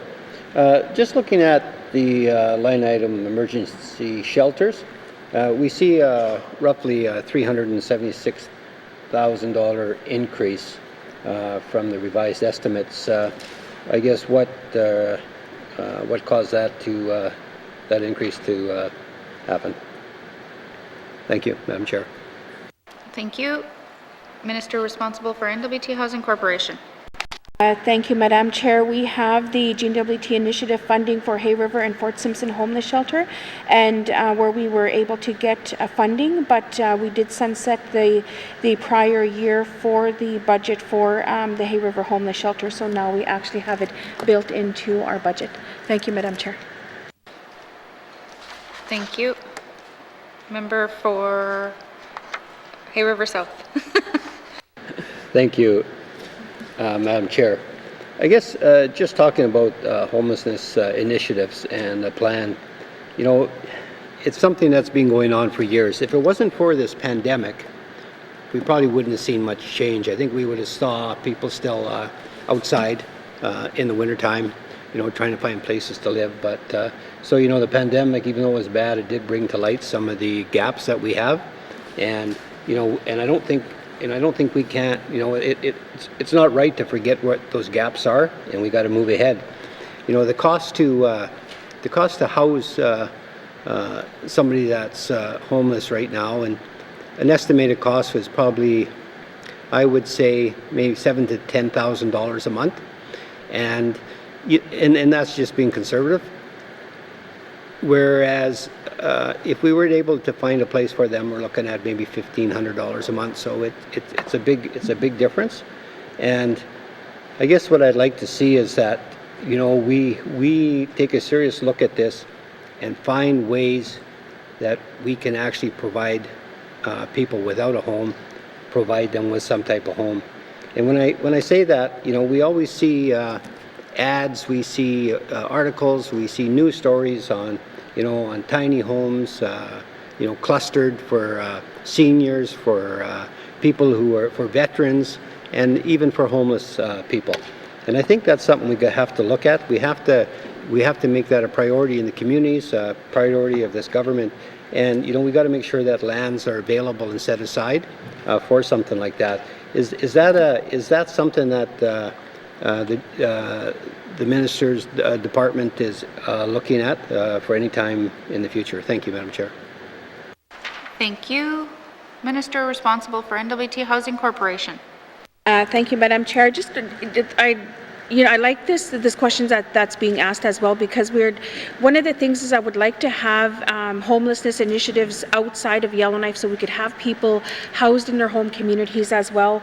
And just looking at what we have had throughout the Northwest Territories, we've got Northern Pathways in Beshico, we've got another one in Aklavik, we've got one in Fort Good Hope, and also looking at those supported housing homelessness initiatives. But the thing that I've noticed as a minister is finding the nonprofit organizations outside. You know, they do exist here within Yellowknife, but there's so many of them here that just trying to find those initiatives going forward. But we still continue to be working with my colleagues as well too. Thank you, Madam Chair. Thank you. Member for Hay River South. Thank you, Madam Chair. And, you know, if it wasn't for, you know, the NGOs in the communities, you know, like you in Hay River, we got the Soaring Eagle Friendship Center, we have the Women's Resource Center, we have the Council for Disabilities. You know, they all contribute. They all go, you know, beyond. They're always, you know, hamstrung by funds. They use a lot of volunteers. And, you know, if it wasn't for those type of organizations, we probably wouldn't be doing what we are in the community. So, you know, it's great that we have them, and we have to support them. I want to just talk about this all-government approach, because I hear it. It's a nice term. You know, it feels good. What it does, I'm not quite sure. You know, I can see that, you know, we've got several departments. I see them sitting down, talking about what's best, but it's when they go away, and you know, and I expect that the Housing Corporation is left holding the bag and is expected to do all the work. So, you know, what I'd like to know is what comes out of this all-government approach. How is that delivered at the ground level in the communities? Does it include participation from each department? Is there still ongoing discussion after the fact, or is it's just each on their own? For instance, Health has, you know, they look in Hay River, they provide funding for the day shelter. The Housing Corporation provides funding for the night shelter. So, you know, so there's a little bit of a disconnect there. Whether they talk together, I don't know. So I just kind of wondering there what the you know, how do we translate this all-government approach into what's actually happening on the ground, and if there is actually some type of coordination and buy-in. Thank you, Madam Chair. Thank you. Minister responsible for N.W.T Housing Corporation. Thank you, Madam Chair. I'll have President Young elaborate, because this is what the housing strategy is for, and this is what, with all those conversations happening amongst departments, and what is our plan going forward, and who is responsible for what. And I hear you as well. There's so many different pots of funding that comes together, and we end up with these nonprofits and trying to fund them for services that they could provide on our behalf. Thank you, Madam Chair. Thank you. President Young. Thank you, Madam Chair. And yes, very quickly, the whole goal of this is to not have somebody left holding the bag, but to continue to work together after we come up with the strategy. And how do we have that happen? Because I think one of the things that we as housing have noticed is the issue is not just a housing issue. In some cases, it's a poverty issue. In some cases, it's an addictions issue. And there's lots of other reasons why there is an issue that's creating the homelessness situation, and we need to continue to work together to support that individual, much along the same concept as the integrated service delivery. So, you know, at this point, it's all levels. We're working at my level, we're working at the VP level, we're working at the operational level, and trying to find a way to make this work all the way down, and challenging our staff to be creative and innovative on how to find some solutions here that will work with their partners, because they know their communities better than anybody else about what those working relationships look like and how to make the solution work for their community. So we're trying to take advantage of all of that skill and knowledge of all the different folks we work with and build it into something that will translate into a program that will work. So that's why it's taking us a little bit more time, is building those relationships and that framework that we want to have happen. Thank you, Madam Chair. Thank you. Member for Hay River South. Thank you, Madam Chair. And just a quick comment. You know, I'm pleased to hear you know, all the right terms and all the right words with the direction that the department's going, and working with other departments as well.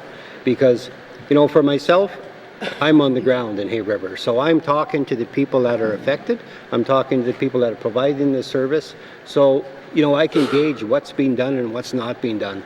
And, and I'll make sure that, when I see any gaps or any issues, that I'll let you guys know as well, because I'd rather tell you and hopefully it could get addressed than having to bring it in the House and, it goes around in circles. Thank you, Madam Chair. Thank you. Member for Montfouet.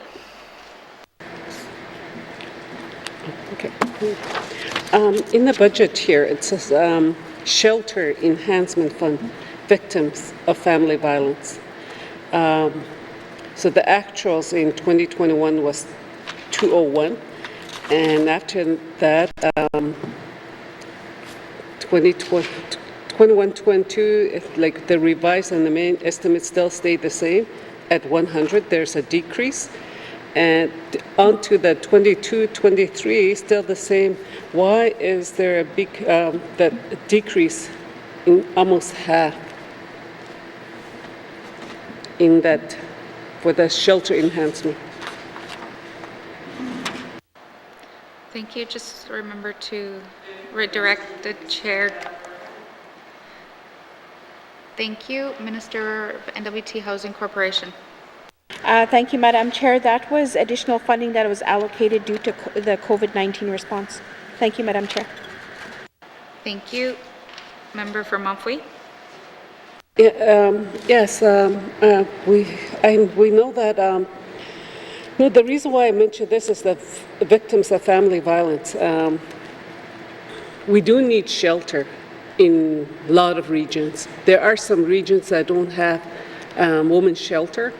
For example, in Klitschko region, we don't have a shelter. We don't have a place for women and children to turn to. And since we don't have a place, they go to Yellowknife. They relocate to Yellowknife. And most of the time it's because, there's no program for them and due to housing, no housing. So they they go somewhere else. And sometimes they're not too happy. The families are not happy. The kids are not happy, but they have no choice. They don't, because there's not enough housing in our regions. And I heard this from various women. They said we need a women's shelter in Klitschko region. So it's just that I think this enhancement program, she said COVID, but the emergency shelter, it's like 2.7, and it went up to 2.9 from the actuals. When you look at the statistics, and even one of my colleagues mentioned too, the Indigenous women in the N.W.T, they're likely to be the victims more, 10 times more, and 98% of the time women admitted into the shelters are Indigenous as well. So, not to dismiss, we need shelter for the young boys, young men as well, because they do need help as well. So we need more emergency shelter, family violence center for both, for the family and for the young men as well. So I just want, it's just that there's an increase in emergency shelter from 2.7 to 2.9. Why we don't have enough shelters in the Northwest Territories for the most vulnerable that we've been talking about. Thank you. Thank you. Minister responsible for N.W.T. Housing Corporation.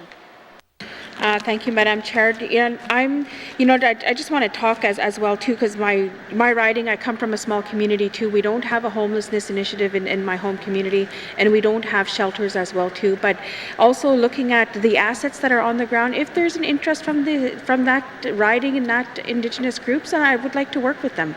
And being able to work with my colleague with the Department of Health and looking for funding to see how we can establish these shelters. But once again, the thing that I noticed that we run into is the nonprofit organizations when they're established and who's going to run them. We could provide the funding, here you go, but who's going to establish the programming? So, but I could follow up with the member if there's any assets that she may be interested in speaking with her Indigenous group about. Thank you, Madam Chair. Thank Thank you, Minister. Any further questions? Member for Montfouille. I'd love to discuss this further with her after. Yeah, thank you. Thank you. Are there any further questions under Finance and Infrastructure Services? Seeing none. Move on to Programs and District Operations, beginning on page 387 with information items on page 388 and 389. Are there any questions? Member for Hay River South. Thank you, Madam Chair. Just looking at the contributions and seniors aging in place retrofits and repairs, 800,000. I know that with the number of repairs that were or applications that went into Hay River, it's severely underfunded, that program.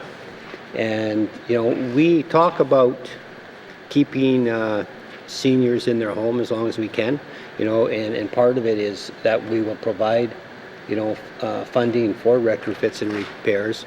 We'll also provide home care and those type of things. And we just don't, we just not put enough money into it. And looking at it here, it hasn't changed.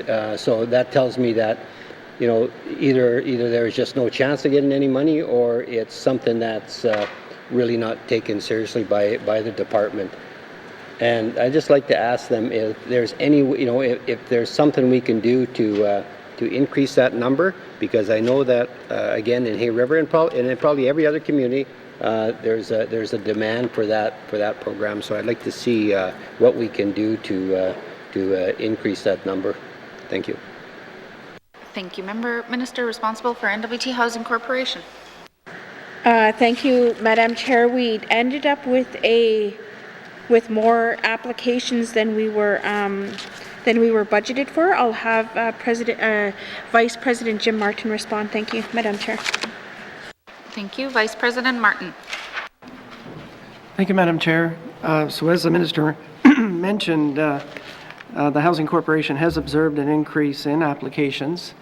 This was driven partially by COVID impacts, and also there on April 1st, 2021, there was some modifications made, obviously, to our homeownership programs that did result in an increased uptake in this area also. The Housing Corporation does continue to monitor this closely, is managing within the existing budget at this time, but will certainly look for other funding sources as well, such as the federal government. Thank you, Madam Chair. Thank you. Member for Hay River South. Thank you, Madam Chair. This program, I think, is very important to probably more so to Yellowknife in the regional centers, where there is a market housing and private homes, and I think it's very important that we look at trying to increase that amount and trying to put more out there. When we look around the Northwest Territories and like in Yellowknife, Hay River, in Nuvik and Simpson and Smith, there's a lot of modular units. There's a lot of trailers out there, and they seem to, they seem to have a lot of problems, and with leakage and windows and things like that. So we have to make sure that if we expect seniors to stay in place and age in place, we have to provide that money to help them maintain their homes. So I would just ask the minister to hopefully direct her department to to look a little harder at that number and actually try and find some funds to increase it. Thank you, Madam Chair. Thank you. Minister responsible for N.W.T. Housing Corporation. Thank you, Madam Chair. And the department is working on that right now, presently, because we did see a huge intake of the program during COVID as well too, and yeah, we're working within our department because we've seen a lot of the programs oversubscribed. I want to say within the last couple of years. Thank you, Madam Chair. Thank you, Minister. Member for Hay River South. Thank you, Madam Chair. And I guess the same thing with the emergency repair program as well. Like, that's a very important one. I'm dealing with some clients who needed some repairs right away, and when you look at it, it's an emergency repair, so that means it has to be done quickly. And a lot of times what happens is that I find is that the application process and when the work has to be done just don't match up. And what I tell clients, and maybe it's the wrong thing to do, is I say, just go get the work done, send me the bills, and I'll send them in and I'll talk to the minister and she'll cut a check. So maybe it's not that easy, but that's what we have to work with in the communities. And even the staff, I think, in the communities, say sometimes just go through your MLA as well. And it's not trying to circumvent the system. It's just trying to ensure that something that is emergency is actually dealt with in a relatively short time. So I would just ask the minister to look at that program as well, and to maybe look at the way the application process unfolds and the timeliness of it. Thank you, Madam Chair. Thank you. Minister of N.W.T. Housing Corporation.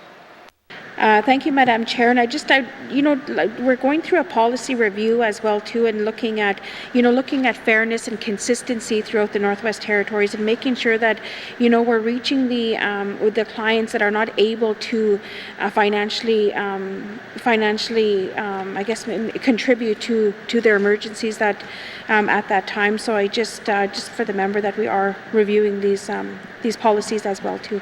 Thank you, Madam Chair. Thank you. Member for Hay River South.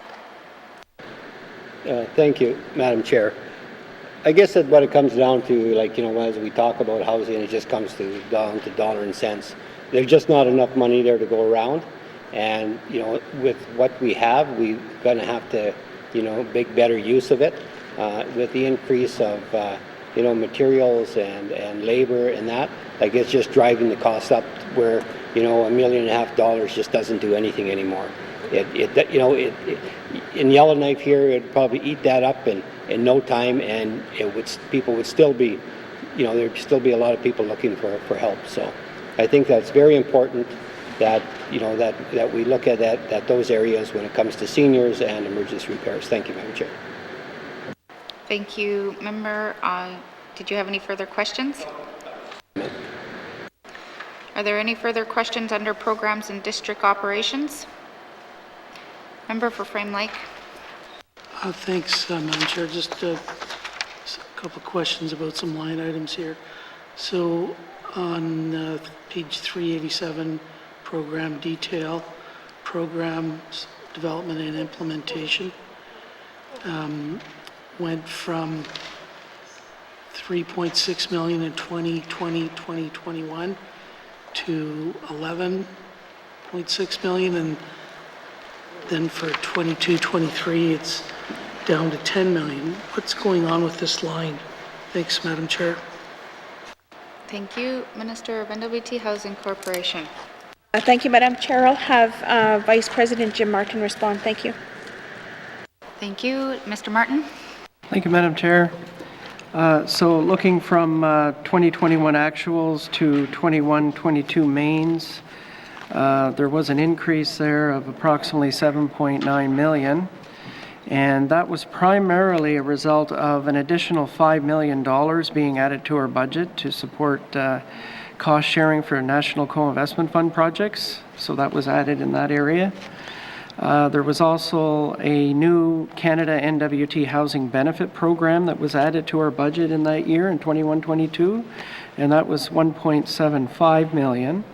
And in 21-22, the Housing Corporation set aside two additional funding sources for cost sharing: the Hay River Family Support Center and the Spruce Bough Co-Investment Fund projects in that year. Thank you, Madam Chair. Oh, sorry, there was one other change. Thank you.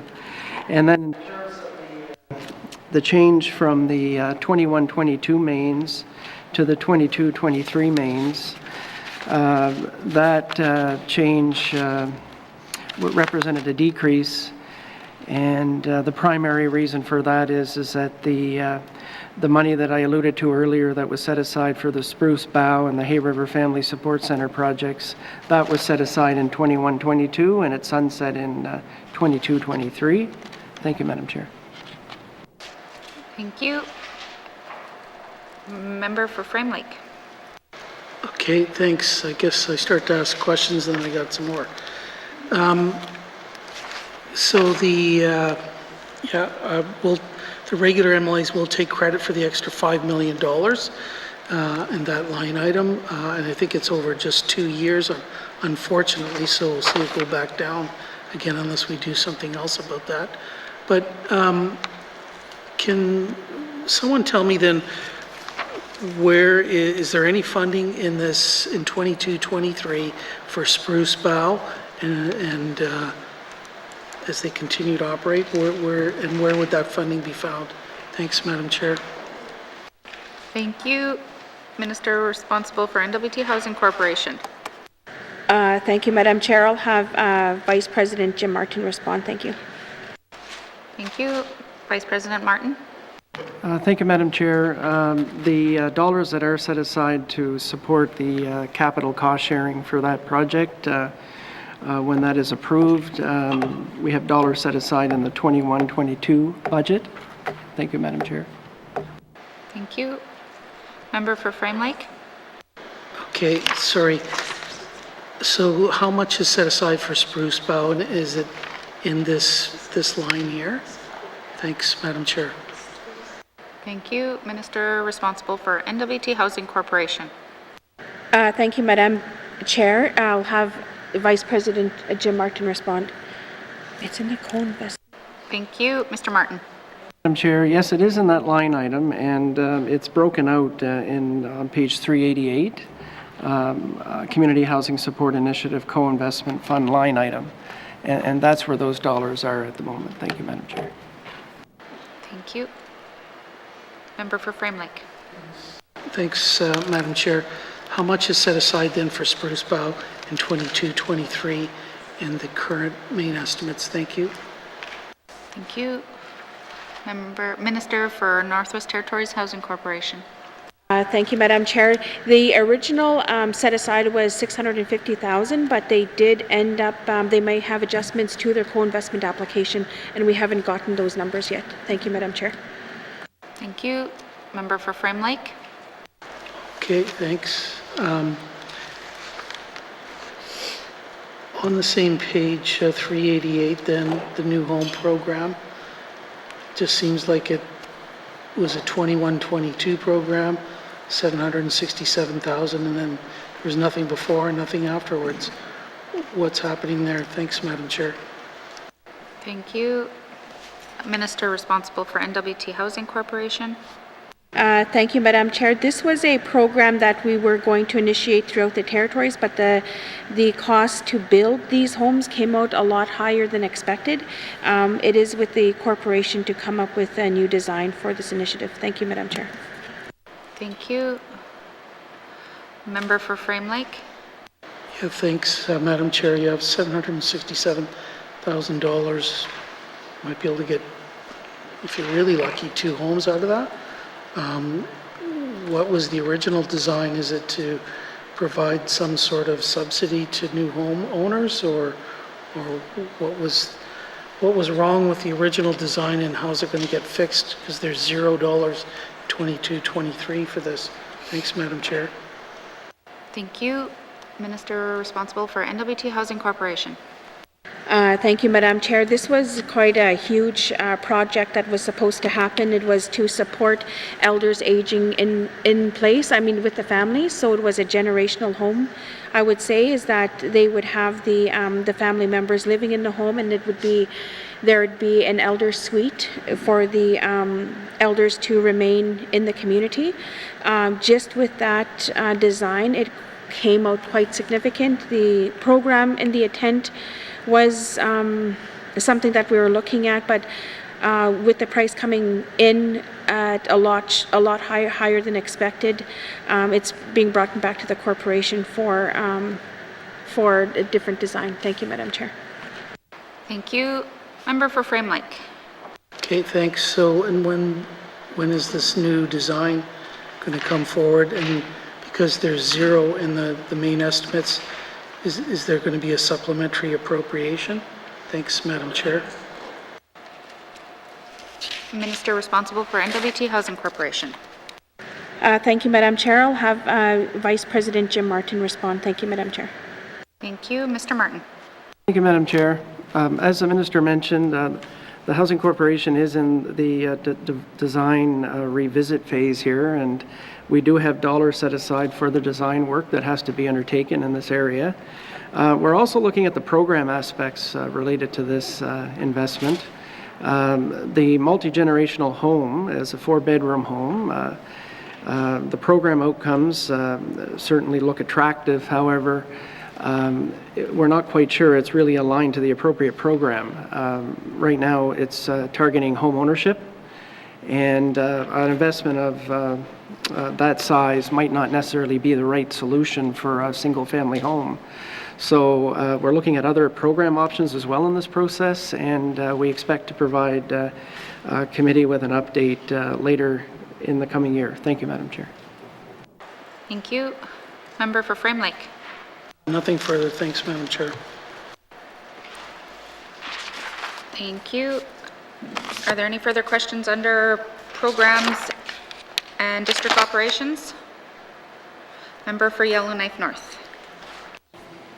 Thank you, Madam Chair. I'm looking at the page 390 lease commitments, $14 million. Can I just get clarification whether the Housing Corporation, in order to enter into leases, has to go to FMB for approval, and whether this $14 million commitment applies to our debt limit? Thank you. Thank you. Minister responsible for N.W.T. Housing Corporation. Thank you, Madam Chair. I'll have Vice President Jim Martin respond. Thank you. Vice President Jim Martin. Madam Chair, right now these leases are of shorter term in nature, like they go up to about 5 years in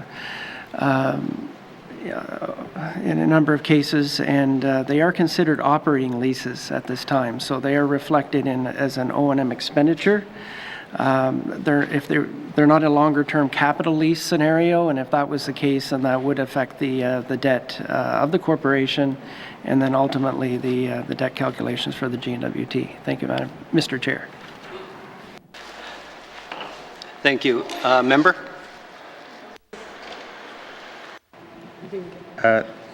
Thank you, Mr. Chair. I guess before I leave, I just want to get a bit into this problem of, we go out, we design a house for home ownership, it comes in far above the budget, and a problem that is likely not getting better. I was hoping I could have the department to speak to whether that design process was modular or stick-built, and perhaps just generally whether we are heading in the direction of doing all modular building. Thank you. Thank you. Minister? Thank you, Mr. Chair. The design was stick-built. Thank you, Mr. Chair. Thank you. Member? Yeah, and I know the Housing Corp traditionally, and I understand, had a preference for stick-built, and we're seeing a lot more modular units because, with stick-built you can kind of train apprentices and train more people, but can we get some updated figures on, what it costs to deliver modular housing versus stick-built housing? Thank you. Minister? Thank you, Mr. Chair. One of the things that I was able to discover between the stick-built and the modular was the maintenance and the efficiency of it. We've delivered modular units to N.W.T. and ended up with significant damages because of the houses being delivered by barge on the ocean. We've seen where we've had them up in the higher Arctic communities where there's the weather conditions are stronger, I guess, and we end up with a lot more operation and maintenance for those units. And the member is right as well too that if we're looking at stick-built, there is an opportunity there for education and training as well. Thank you, Mr. Chair. Thank you, Minister. Member?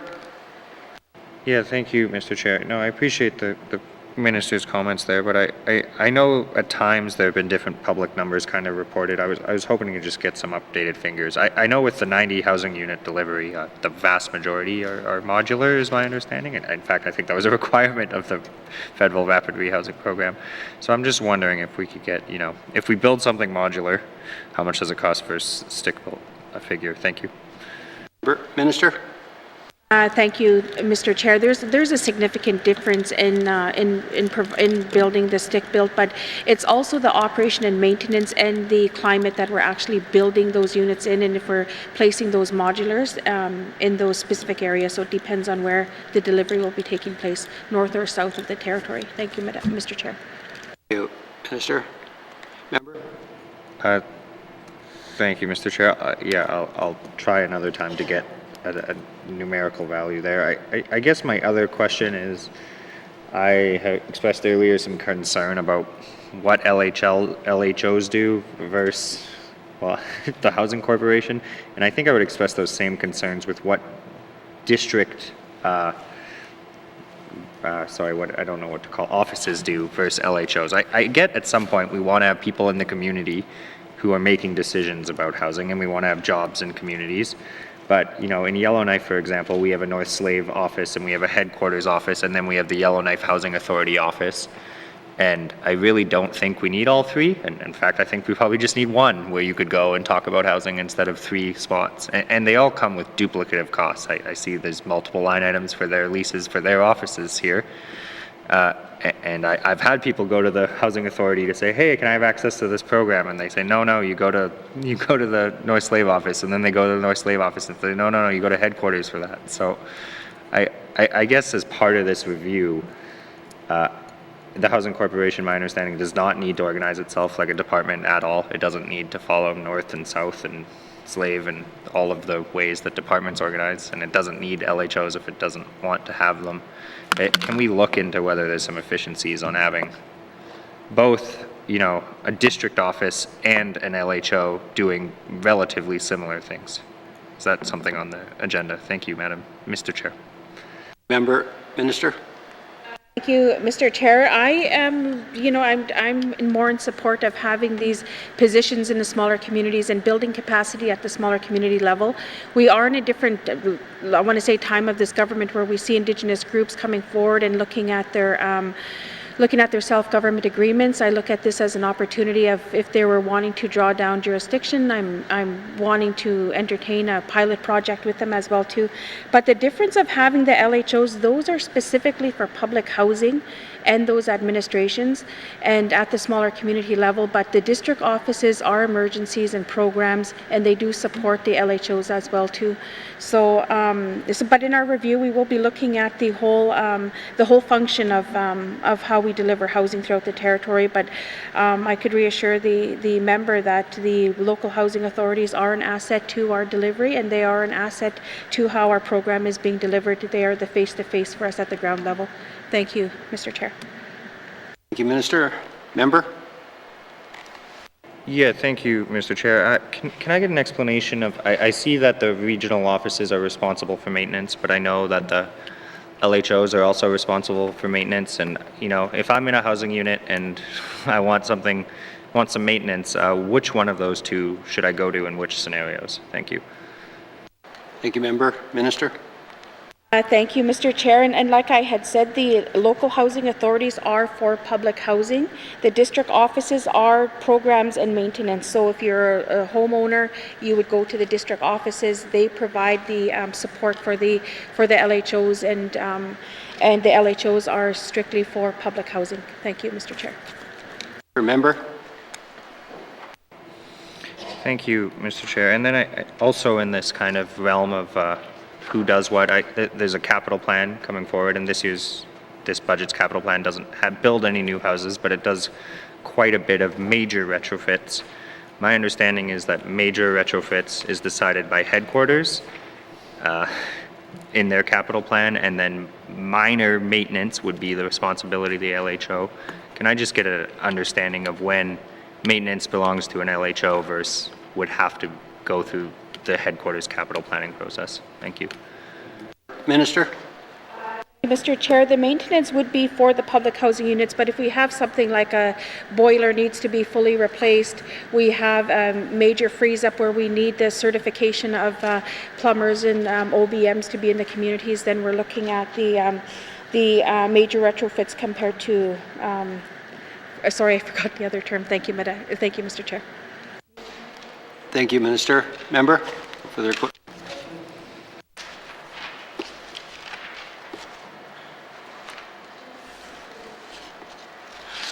Ms. Knuckleby? No? Ms. Semler? I want to ask questions under the next section.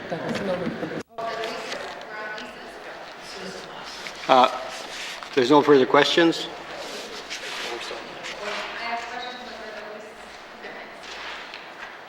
Okay, there are no further questions, so there's additional information on page 390, which is lease commitments.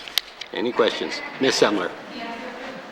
Thank you, Mr. Chair. My questions are, during the beginning of the week, I talked about in my member statement on the amount it costs to lease the units in the one apartment building, and then looking at the lease commitments in the Inuvik for the housing, there's 36 units and one unit and one line, and then there's 10 units on the next line, and that total for the two is about $970,000. And it says the 22-23 main estimates. But then it says future lease payments. And there's 2.9 million and 0.98 million, which is a total of 3.88 million. Can you clarify this year, is that our total cost for those 45 units that we're leasing? Thank you, Mr. Chair. Member, Minister?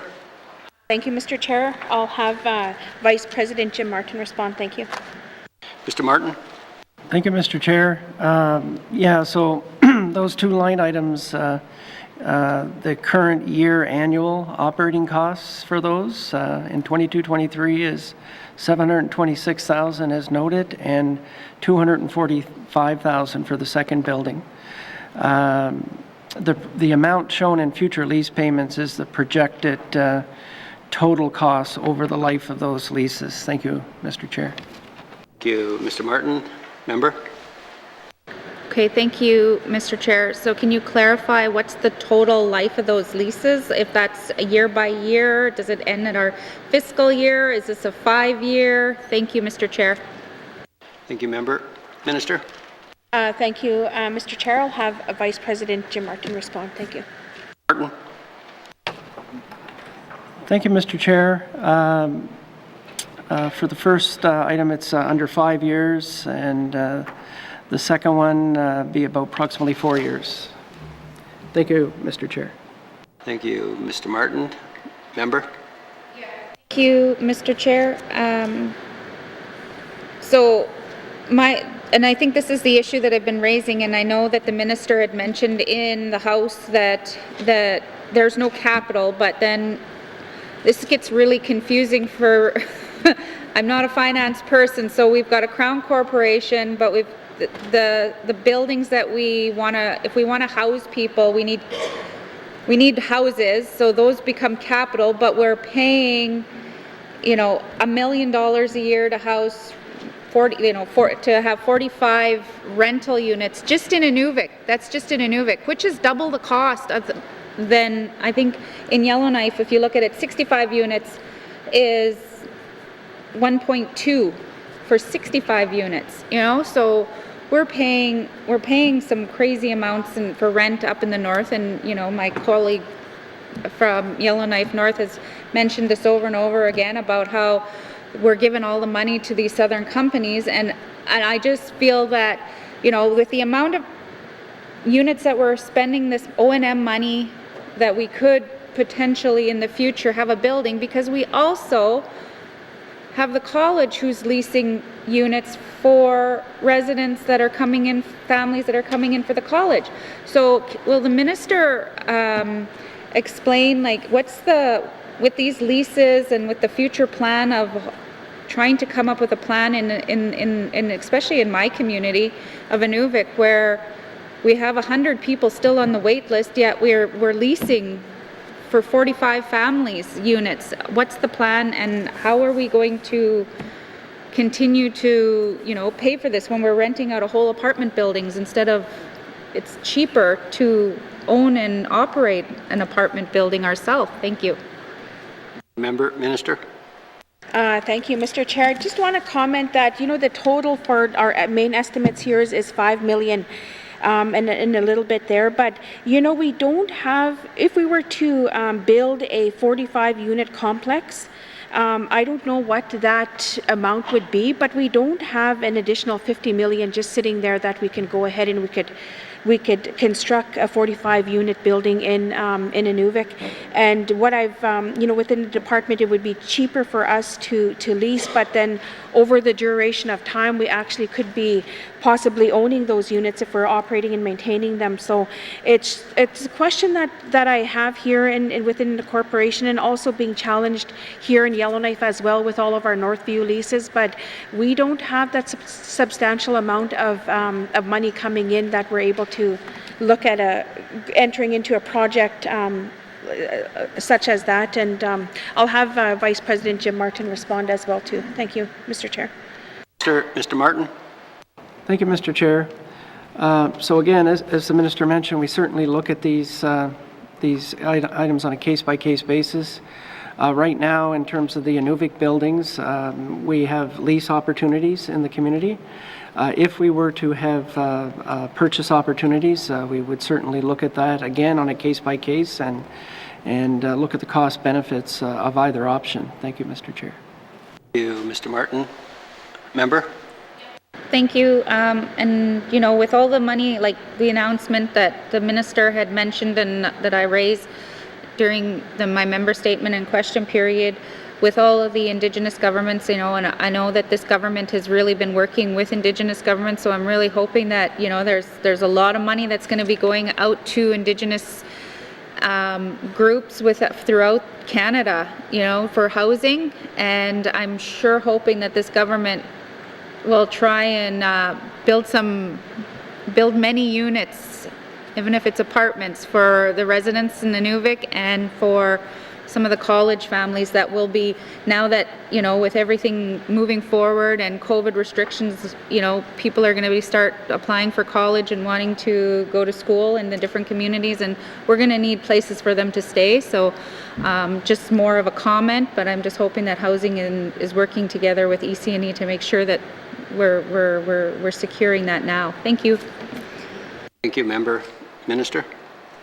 Thank you, Madam Chair. Oh, sorry. Thank you, Mr. Chair. But with the announcement, with all the Indigenous, with the Indigenous groups receiving the funding, this is federal funding, and we haven't had that conversation, and we haven't been provided with the numbers that they would be receiving, and also the plans of how they're going to be spending this money, and if they're interested in wanting to know what it is that we do have, looking at our numbers, looking at our wait lists, what it is that we actually do own in the smaller communities. But I really want to emphasize that this is federal money. We weren't a part of that distribution and how that money was getting distributed throughout the Northwest Territories, but we're here as a corporation and we're wanting to engage, and hopefully once they receive their announcements and we see it publicly as well too, that we would be able to meet with them through the Council of Leaders Working Group as well too. Thank you, Mr. Chair. Thank you, Minister. No further questions. Any further questions on lease commitments? Nothing. Thank you, members. Please return now to the Housing Corporation summary found on page 373 with information items on pages 374 and 375. Any final questions? Nothing. Thank you. Does the committee agree that consideration of the Northwest Territories Housing Corporation? Oh, sorry. Mr. O'Reilly. Thanks, Mr. Chair. I move that this committee defer further consideration of the estimates for the Northwest Territories Housing Corporation at this time. I'll say, Mr. Chair. Thank you, Mr. O'Reilly. The motion is in order. To the motion. All those in favor? Opposed? Motion is carried. Consideration of the Northwest Territories Housing Corporation 2022-2023 main estimates operating expenditures is deferred. Thank you, Minister, and thanks to the witnesses for appearing before us. Sergeant at Arms, please escort the witnesses from the chamber.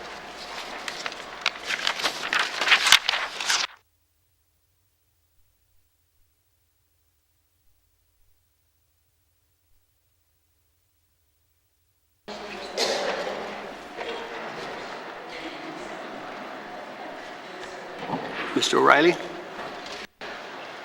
Thanks, Mr. Chair. I move that the chair rise and report progress.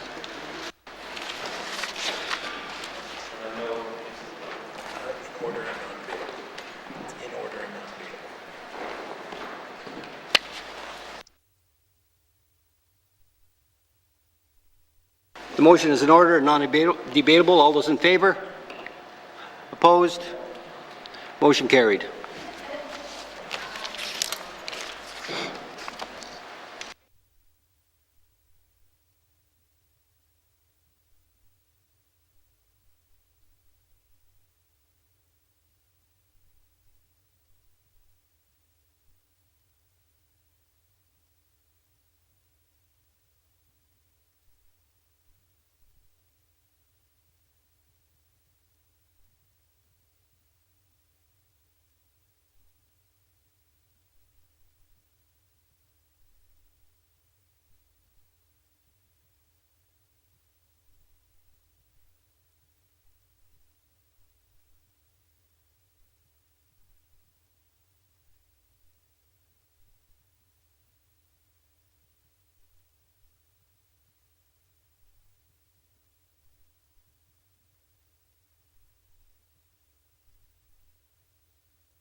Order.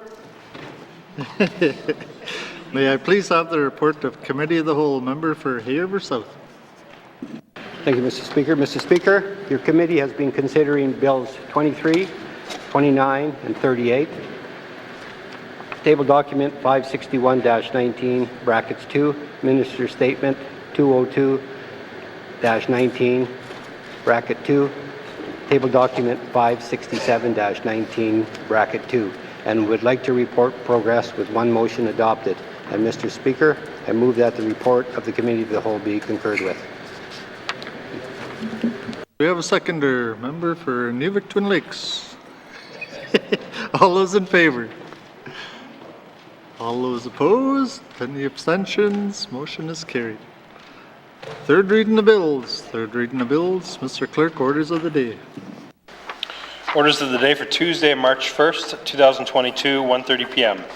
Prayer, minister statements, member statements, recognition of visitors in the gallery, reports of committees on the review of bills, reports of standing and special committees, returns to oral questions, replies to the budget address, day 6 of 7, acknowledgements, oral questions, returns to written questions, replies to commissioner's address, petitions, tabling of documents, notices of motion, motions, notices of motion for first reading of bills, second reading of bills, consideration in committee of the whole of bills and other matters, bills 23, 29, and 38, table document 561 and 567-19-2, Minister Statement 202-19-2, report of committee of the whole, third reading of bills, orders of the day.